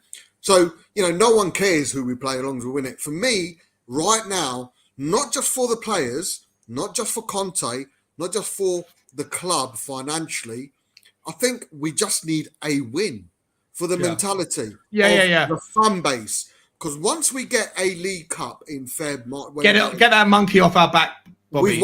We've won a trophy. And I'll tell you what, the fan base mentality will change. We've tasted it. Part of me actually, I saw this yesterday in Irish Hotspur, Dave's WhatsApp group. Somebody said, do you know what? He was on the Levy inside of the debate, and he's like, do you know what? I'd actually probably take winning a Carabao Cup and finishing I hate that argument. Next season just to get the monkey off our back. So that you got to taste it, man. You got to taste it. No. But I'll tell you what. If we win the Carabao Cup, it can only elevate. I wouldn't settle for just. But I'll tell you what. Once we get the Carabao Cup, the next thing the fan base will be saying, right, we can kick on in the league now. We can kick on in the Champions League now. We can get that FA Cup now. Because there's going to be more belief within the fan base. There's going to be more belief with Conte. What happened with Ramos? It's all about kicking on. I want the Carabao Cup next season. Not because I'll judge that as a successful season if that's all we finish on and finish 8th. That will kick us on. Not only as a club, but as a whole fan base. That will kick us on, man. What happened with Ramos? Paul Mansbridge, when Wigan beat City, City weren't City. But what happened with Ramos? What happened with Ramos? Ramos was a cup winner. He won the Europa League how many times? He wasn't a Conte. Yeah, but it doesn't matter. He was a cup winner as well. What happened with George Graham? Look at with George Graham. He got sacked. He got sacked, didn't he? And then he won the cup. We can go back to 1970 something when Bill Nick got sacked, or whenever it was. I don't agree with this whole thing that it's gonna a tripling effect that is gonna happen. I still need more proof. Under Conte, but what I will say, I will take Europa League all day long, Champions League all day long, and that's what I would say. the Europa League, it's even more sweeter with Europa League because you get in Champions League and you're in the first pot. Yeah. That's even more sweeter. Yeah. When right. you're That's fourth, a good point. you're That's a in good the point. third pot or second pot or whatever it is. But Let's like focus on one thing at a time. Like it's great if you could do that. What you're saying, I take your point, Alex. But now we're thinking about the season after, before we even got this season done with. Listen, I think we're closer than we think we are. I think Bodspur's come into the conversation and been a brilliant middle ground, man. I really appreciate you coming in, Bob. He came in bollocks, mate. He came in midway through my my like appeal to authority, like my rant about what's happened over the last couple of weeks. I gotta be honest, guys. Like I've had a tough couple of weeks, falling out with people in the community that I didn't want to fall out with, and it's been pretty horrible. But I've got it off my chest, and I feel like I've thanks to Kuva, Bob, and Alex, and Ellie as well. I've had a good chance to find middle ground with my opinion. So I appreciate you boys. I do. All good, man. And to Ellie. Is there anything else we want to talk about? We've been going for 3 hours. It's probably a good spot to.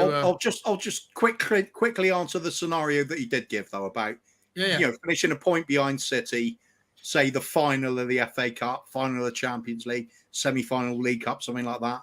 Would I take that over finishing 8th and say just an FA Cup? Yeah, of course I would, because I'd want to go through an entire season thinking, my God, we're on the brink of the quadruple here. That feeling would be immense, but then the heartbreak at the end would be the worst thing in the world. But that's the roller coaster. That's what I want. Yeah, that's what I love. I watched somebody put out on Twitter earlier. I retweeted it. If you haven't seen it, check out my. I'm just talking to the audience here. Check out my Spurs Talk Show on Twitter. I retweeted somebody who captured. I had never seen this angle before. It was like someone who was an Ajax fan who had a camera set up that was watching Onana, or what his name is, time waste, with like 93 minutes on the clock, and he got a yellow card in that semi-final.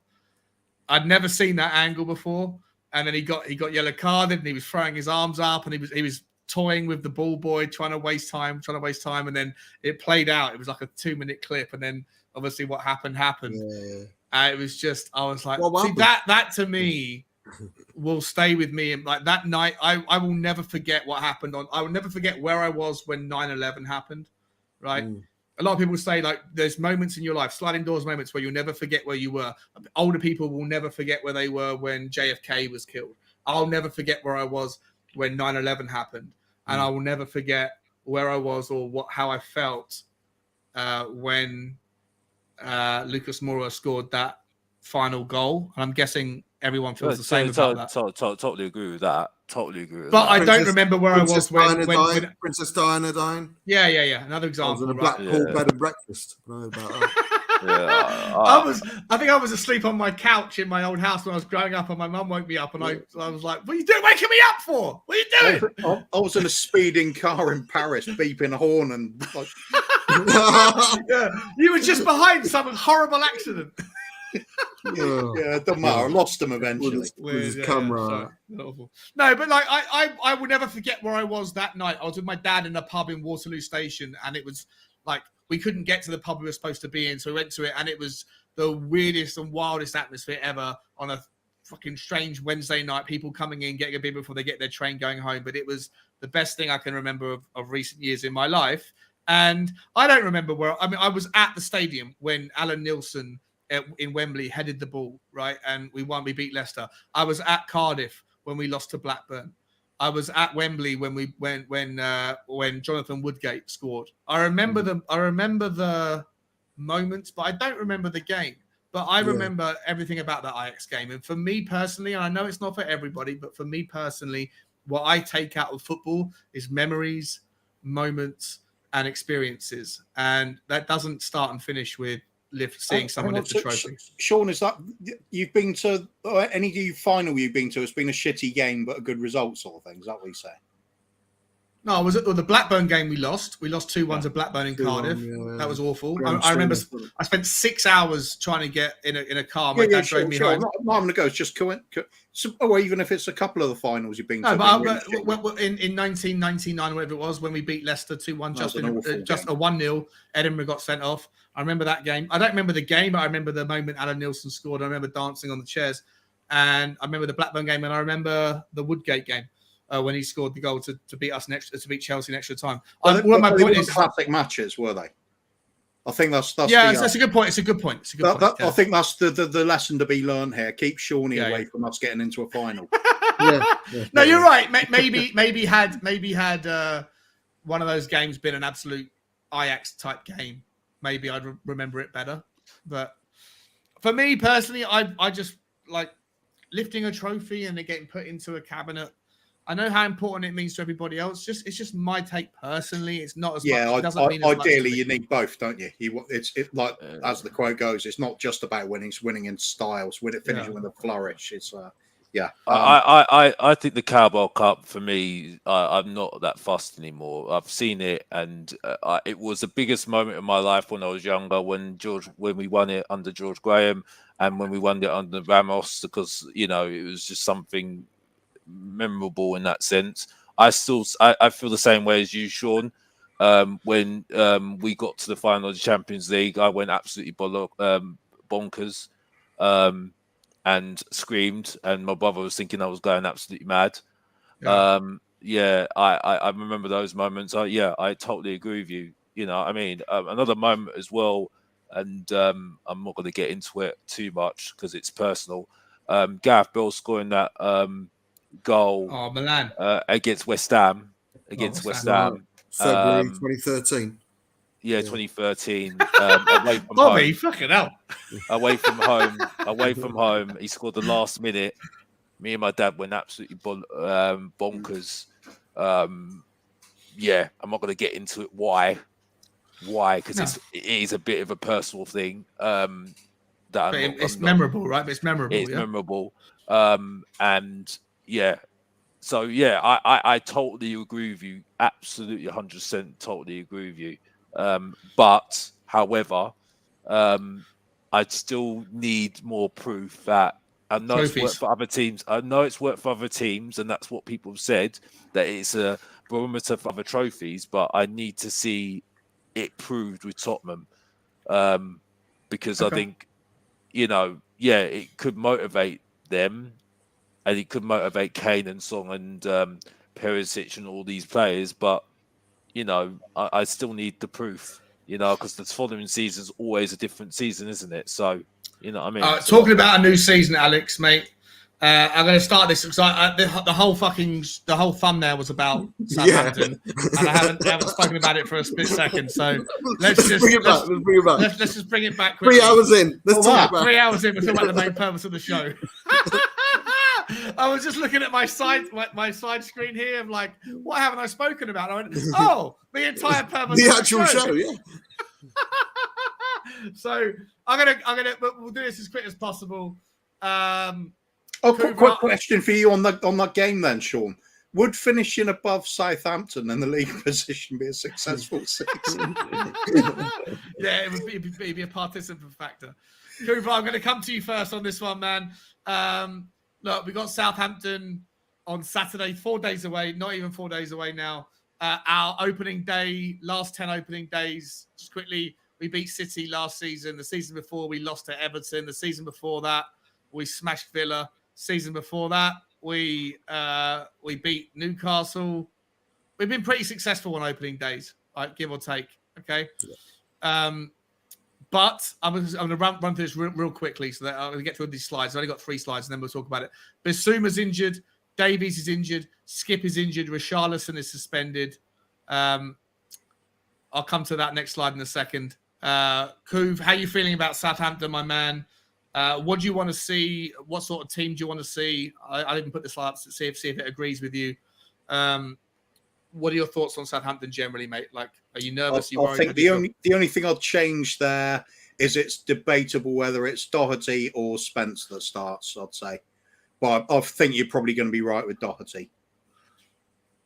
And are you? How confident are you? Not very, because we've still got Emerson. Well, yeah, I mean we're looking at the point now where does Conte trust Doherty's recovered enough from his injury layoff to be totally back on the ball? Possibly not. I don't know. Is he going to have to put Emerson in the meantime? Is Spence up and running at full speed? Is he fitted into the way we play yet properly? Probably not yet. I think maybe we might see him come on as a sub. Otherwise, you've got to keep a team fairly similar to last season, because if it's all changed in such a short amount of time, we're in a bit of a disarray. It's going to be a bit hopeful that everything clicks together. So I think this is enough of what we saw from finishing last season, with a couple of good additions to it. Perisic has to start for me. Yeah. Longley has to start. Romero, Dyer pick themselves. Yeah. Midfielders picked as well, because both Skip and Bissouma are out. So unless we're looking at young, just out of curiosity, what happens if one of Højbjerg or Bentancur pick up an injury? There we go. Then we've got an injury crisis. Like, what happens though? Did you see Harry Winks play? What happens? It's 4 days away. Oh God! It can't do. It can't do. No, we'd have to see the likes of Harvey White or even Alfie Devine in there, wouldn't we? I don't know. Or maybe Perisic goes into the middle. Yeah, that's interesting. Yeah, Doxy down the left and Emerson down the right. Yeah. Yeah. Maybe even bring in jiggle the defence around a bit and put Dyer in as a defensive midfielder. He's done that before. It's possible. Oh, everyone's saying Pape Sarr. Yeah. Oh, yeah. He'd do it. He looked all right pre-season. Looked solid enough. He didn't look inspiring, but he looked like he was capable. I don't agree with this narrative about we've got 4 injuries. There you go. We're fucked. What's happening with the transfer windows? Who would have guessed that we were going to lose 4 of the 6 new signings, or certainly majority of Richarlison was suspended anyway, but Bissouma. Who would have guessed that we would have had those injuries? Anyone who loses, you just said if we lose Bentancur or Højbjerg, it's going to be an injury crisis, and then we're fucked. Any team, unbelievable, isn't it? Unbelievable. But if Liverpool lost 3 of their 4 midfielders, Man City, that would be an injury crisis. They'd struggle. We saw what a weakened Man City team is by beating them under Nuno in the first game of the season. So, I don't think the transfer window, as underwhelming as it's turning out to be, should be judged by how many players we've got out injured. We still need quality, of course we do, but adding that narrative and argument to the injuries we've had, I think, is a bit of a weak argument. I agree with your starting 11. I think it'll be that. I think he will start with Doherty purely because of the relationship and partnership he built up with Kulusevski. With regards to Bentancur and Højbjerg, they need to perform better, because unlike last season, where they were looking over at the bench and saw the likes of Winks or Dembele challenging them, they're seeing a Bissouma waiting around the corner and the Skip waiting around the corner, so they'll have to up their game. Just like Kulusevski needs to up his game because he's got a Richarlison there. Dyer and Romero will have to up their game, because I know Ben Davies, as much as we want to laugh at it, but we know Ben Davies will be coming back eventually, and we are still in the market for a centre-back. Romero, I think, is all right. But yeah, every player there needs to up their game, apart from Kane and Son. Nothing wrong with that. Because they know they've got competition, and that's something we've lacked. Competition has always been there. The lack of quality has always been worrying. But Kulusevski instead of a Lucas, he's got a Richarlison. Like, say, Højbjerg and Bentancur instead of a Winks and a Celso and an Dembele, they now have a Bissouma and a Skip breathing down their neck. And that's what we want. But we still, I repeat, we still need quality. Doherty will be looking at Spence. We don't know what Spence is like, but Doherty will be looking at Spence thinking, I need to perform. Yeah. We'll see. 100%. Well, actual fact, Doherty will be looking at the back of Spencer's heels about 30 yards ahead. Yeah, I'm thinking, Jesus Christ, training's got difficult now. yeah. Do you guys all agree? Is there anything that you don't agree with apart from me spelling Bentancur, Benrancourt? Apart from that, are you guys in general agreement that that's what you'd like to see, or that's what you expect to see on Saturday? Alex, Couve?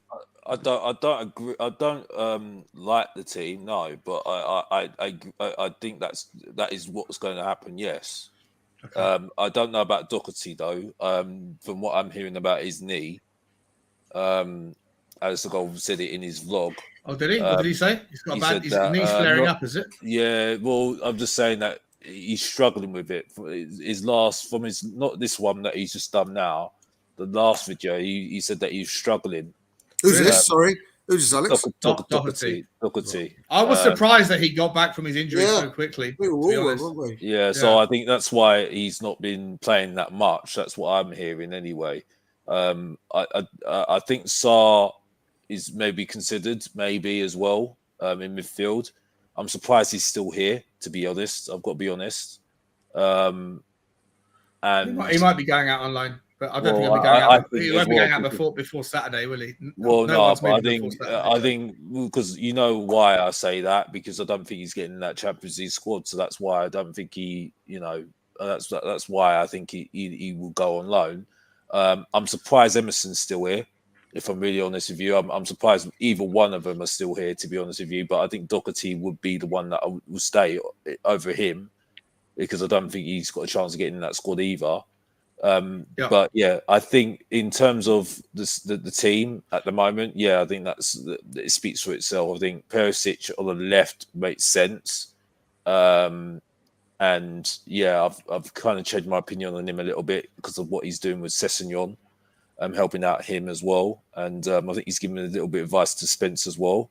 But I do need to see him in a very vigorous Premier League, though. I've got to say that as well, because I know he's fit, but the Premier League's vigorous and very hard hitting. So you see how he can cope with that, as well as doing Champions League and every other game as well, really. But I expect us to win. Well, speaking of which, I think it'll be a tight game, but I expect us to win. Oh, there's one more possible bit of a long shot, but we might see Lucas Moura starting that right wing back. I don't get that. No. Let's just because he's more press resistant, and if he's playing more as a midfielder with Romero covering the right wing back slot more, the right back slot more, we might see him just because it's Southampton and they do press ferociously. I honestly, can I be honest with you, Kuva? I've got to be honest, and I totally agree with people that are saying, what is the point? What is the actual point of having Moira? It honestly makes me just sit there and think, we're having a go at Bergwijn, and I don't like bringing him up because the thing is, he's gone. And to be honest with you, good on him, as far as I'm concerned. Yeah, but we're having a go at Bergwijn, and he had more quality, and we all talk about stats because the stats man, the FIFA enthusiast people tell me, this player's not that great. This guy's done nothing for how many years in terms of doing things. Only thing that he's done is those goals in the Champions League, which we all praise him for, we love him for, and everything else. But other than that, what has he else done? He's done nothing. You know what I mean? It's like going on a date and not getting nowhere. You know what I mean? Where are you going to go with that one, Alex? he literally has one purpose in my book, and that's that's not having to go. Anybody's going to have been on a date. Sorry about that, but you get what I'm trying to say. It's like fucking paying for a cheeky Nando's and not getting to second base. I mean, what's the point? Well, I won't go that far. But anyway, yeah. Oh, we'll know you're going to go second base. Yeah, 100%. Listen, guys, if you are betting people, Look, you can lay Tottenham at 3-1. So if the draw or the Southampton win comes in, even though you don't want to bet against Tottenham, I got to be honest, at those odds, you lay them for 30 quid. Your risk is 10 quid. You win 30 quid if Tottenham don't win. I got to be honest. I think given the fact that Spurs are slightly injury vulnerable, and also the fact that they smashed us last year 3-2. Last 10 minutes, goals from Shea and from I forget the other guy's name. I was in a coma, mate, so I don't remember. Yeah, well, they beat us in the last minute. James Ward-Prowse with two late crosses in. It wasn't the easiest game. So for me, I look at that 1.36. That's 3-1 odds on. You can make yourself 30 quid if you want to do that. I wouldn't do it. I'd never bet against Tottenham. But if you don't my cousin always does. He always bets Spurs to lose because he sees it as Spurs win, he's happy. Spurs losing money. Last season he was winning, losing, winning, losing, winning, losing. So it was, but no, I'm going to the game for the first one since the whole COVID. Yeah, amazing for you, man. Amazing. Wait. Yeah, it's going to be fantastic. So I hope not, but I'm not fussed about the performance. It's all about the result. I think it's good in a way, although it's not ideal, but I think it's good in a way that we kind of had the same team. I think someone mentioned it, who that we ended with last season, because I want to see what kind of progression we've made under Conte. It's going to be let's see what the Conte effect brings to this team. So I want a win. We need to get points on the board early, a bit like what Nuno did to an extent. I don't care about the performance. A great performance and a win would be absolutely fantastic. Yeah. For me, it's all about 3 points. But on a personal note, I can't wait, man. Yeah, man, that's exciting for you, bro. That's super cool, man. Can't wait. 100%. Where are you sitting? Up? You sitting? Sitting with Rez, West End. Yeah. Nice, man. Very, very cool, buddy. Just going to spend a couple of seconds looking at Southampton's form. Obviously, this incorporates their last 4 Premier League games. They haven't won a Premier League game for a while. They lost to Palace 2-1. They lost to Brentford 3-0, to Liverpool 2-1, to Leicester 4-1. And then in the pre-season, they lost to Leipzig 3-1. They drew with Austria Klagenfurt, whoever they are. They drew with Watford, and they did beat their last couple of games. They lost to Villarreal, but they did beat Monaco, which is probably their only win. But I'm pretty sure, having looked at the team earlier, that Monaco weren't playing their full strength team, and so Southampton are not particularly in good form. I know it's the start of a new season, so I'm just showing this for just to get it up there. But and they've got a couple of new players. Obviously, Salusu's their big centre-back. Ward-Prowse is still going to be there. They've got the guy, Che, whatever his name is. El Yunusi, that's the guy who scored against us last season. That's it. And Kyle Walker-Peters, who is apparently on the shopping list of Chelsea if they don't happen to get, or even in spite of them getting Cucurella, they're looking for a guy on the right-hand side. So Kyle Walker-Peters is obviously someone to watch as well. Any thoughts, guys? Any last thoughts on the game? Kuv, Alex, Bobby, anyone you want to say anything, or we kind of 4-1 Spurs. 4-1 Spurs. Kuvi Groove. I wouldn't say. No, go on, Kuva. Oh, right. I was thinking all week that I've got a 1-1 sort of feeling about this game. It's gonna be a lot harder than we thought. Then I sort of went for we're at home, maybe we'll squeak the 2-1. But you know what? Since our mate Bob's having his first game back for a while, let's go for the 4-1. Why not? Wowzers. Nice. Yeah. Alex? I think it'll be a tight game, but I think I expect us to win. What's your score prediction, my man? Maybe a 1-0, 2-1. Everyone's pretty positive. Seconds out, 98 is saying 2-2 draw. That's an interesting one. You probably get a good score, a good price on that in the betting markets. Carl saying 3-1. Ricky saying 2-0. Side Dancer. What's happening, my man? 3-1. Michael Bennett 3-0. Look at this. Alpesh 6-0. Super positive. I love that enthusiasm, guys, as we go into the season. It's not a disaster if we lose, though. It's not a disaster if we lose or a draw. I don't think it's a disaster. I think it will be a challenge, but I think it will put us in good motivation to beat Chelsea on the following week. You see what I'm saying? Yeah, I yeah. don't think you can make. I That's don't the think big you one, can- isn't it? Yeah, I think. Well, it's not. It's big in terms of getting. We need to be up there. That's what we need to be up there. If you want to talk about points tallies and stuff, just be in the pack. If you know what I mean. You know what I mean. I think the Wow. most important time of the season will be after that World Cup. Yeah, of Second course. part of the season. I know you say that, man. I personally think that we're probably most vulnerable in the first 5 games of the season. I think we're more vulnerable now than we are after the World Cup. Obviously, pending whatever happens with injuries and stuff. But I think Tottenham need time for their players to gel and mould, and we've run out of time. So it's going to have to happen in real time. Guys, there's so many positive score lines, and I love it from all of you. Here's a positive place you can go to find more positive football and more positive content. And it's Bob Spur TV. Bob, we're going to wrap it up very soon, man. What's happening on your channel? Where can everyone find you, and what's coming up?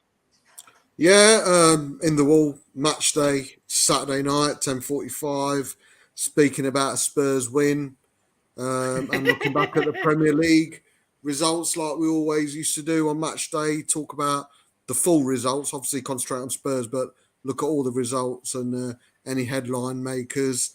The worst Guess the Personality quiz ever in the world. And then, of course, we've got Wankety Wank, and then a random finish. I think we might finish on, I don't know, superheroes or something. Nice.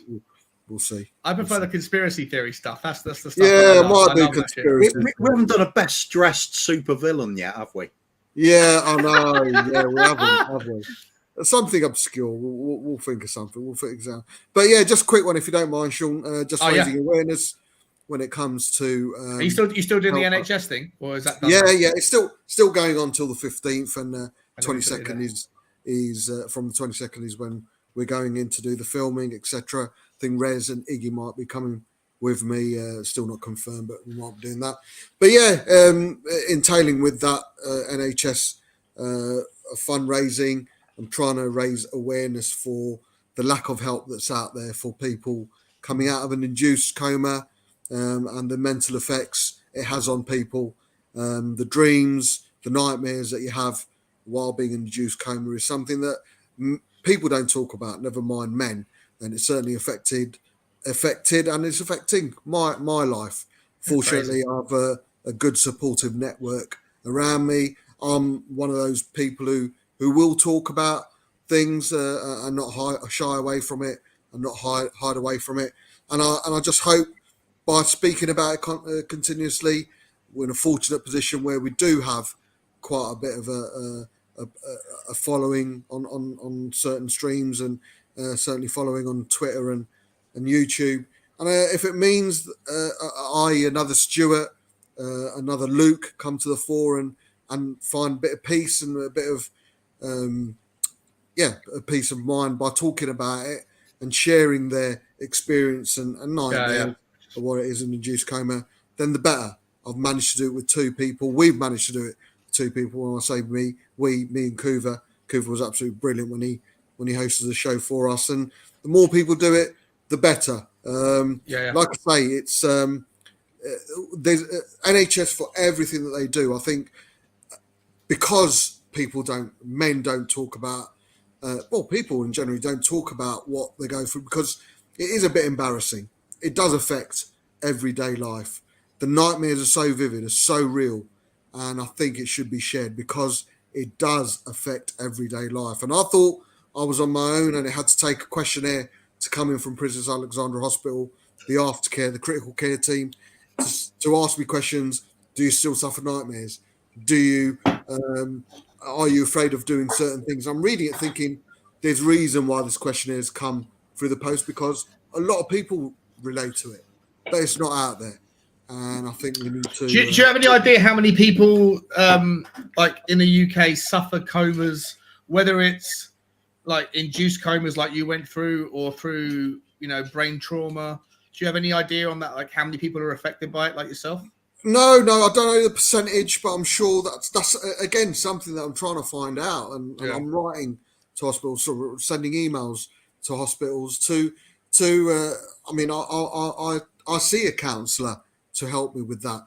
I'm sure there's many people out there who are a bit more biological, have a bit more biological knowledge than me. But essentially, in layman terms, there's 4 sections in and around your brain. This one, when there's, I don't know, for example, you see a face in the tree, this bit will tell you, oh, there's a face in the tree, be careful. This one tells you, oh shit, you need to worry.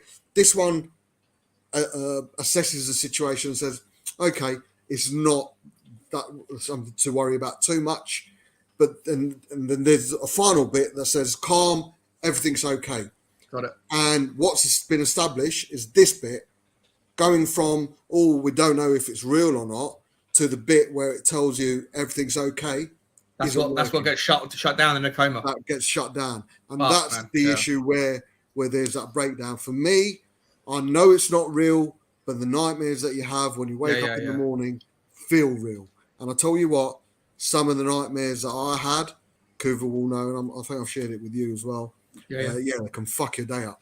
But Bobby, like I say, man, I watched your show, and I've reached out to you. I'm trying to help out as much as I can. I don't know where to start, but I really I feel terrible for you and for Lukey and everybody else that's going through it. And man, like I say, I don't know how to help, but I love researching shit. That's why I keep sending you links for things, man. But big up to you, bro, and it's great that you're sharing this stuff. And all good, man. All good. We should all share. We should all share. The world would be a better place if we did. Definitely worth doing another one of those. I feel awful for you, man. Yeah, sorry, Coop. Yeah, it was definitely worth doing another one of those shows. I mean, 100%, man. It was Luke. It was Luke and Stuart. Yeah, Stuart couldn't get on. Luke had so much to say that wasn't even coma related. Yeah, but it was to do with trauma and mental health, and it was amazing. Don't be afraid of admitting that you have mental health issues. Brian's a big advocate of that. It's not a stigma. There's nothing wrong with that. I can sit and talk about it now. I'm probably the most joyful, random, positive person you'll ever meet. It doesn't mean there's nothing dodgy about me up there when it comes to, that's the wrong phrase of word, but certainly mental health issues. There's nothing to be shy about, nothing to be afraid of. In fact, when you talk about it, it helps. This community helps. The guys in the comments, they help me. In the wall, as random and fucked up the show it helps me. It's absolutely great. And I know there's people out there who have come out and admitted some of their issues that they've overcome on the back of what me, Kuva, and Luke talked about on our stream. And that's great, man. Don't be afraid of talking. Do not be afraid. I'm only a bit DM away or an email away. Get in contact with me, Brian Daigle, Kuv, anyone within the YouTube Spurs community will always be there to help and talk. 100%. I'm certainly advocate of that. Big up, Bobby, mate. Listen, man, wish you speedy recovery. Obviously, I know you're going through it, man, and I absolutely adore you. And for what it's worth, bro, just on a far less important issue, but I really appreciate you coming on today because you helped me navigate my own little journey that I've had the last. You needed a bit of fucking backup, didn't you? So I needed to kind of voice my opinion in a way that was, and you were receptive. But all of you were, so I appreciate you all for doing that. Where are we going to next? Kuva, normally you'd be shouting out Bob Spur. Who are you shouting out today? What's the channel? Well, been advertising the one for Sunday night already in the name with Bobby K. We're not sure when that's. 3 Spurs boys? Okay. Three Spurs boys anyway. Bobby K and I will be doing something a little bit different, just a little bit more chilled. Just let me know when you've got the details on it, and next time if I'm on the doing my watch along on, I'm sure you'll be on the watch along, but if you want to be, but if you're not, either way, just let me know, and I'll make sure that everyone hears about the. Otherwise, just a little shout out to Chris at Let's Talk Tottenham. Smaller channel, but he's always a good channel. And I don't have his link. I haven't got his link in front of me. I can get it. One second. Okay. Yeah, Let's Talk Tottenham. He also does a little magic show as well now. But it's fledgling, but it's fun. Just is it L Talk Tottenham? That sounds right. Yeah, that's it. Yeah. Okay. Sweet as. Guys, make sure you please get over to Bob Spur, get over to 3 Spurs Boys, awesome channels, obviously. And I haven't seen Let's Talk Tottenham yet. I don't think I have. Maybe I have, maybe I haven't. But L Talk Tottenham is there as well. Just get over there, please. Just guys, it takes nothing. It literally takes you nothing at all. If you're Spurs fans, just hit those links. Bang, bang, bang. New tabs will open up. Bang, bang, bang. Hit the subscription button. Let's let everybody get the awareness and the attention on them. And then you'll figure out very quickly whether and what the channels are that are your flavor. There's a million channels, but there's a lot of channels that are growing up that don't have the light shone on them yet. So just hit the link, hit the subscribe button, and then support them, support everybody. And Alex, my man, I appreciate you, dude. You've been awesome today as well. As have everybody else. Where do you want me? I've got your channel. What's happening on your channel, my man? What's going on? Are you doing anything right now?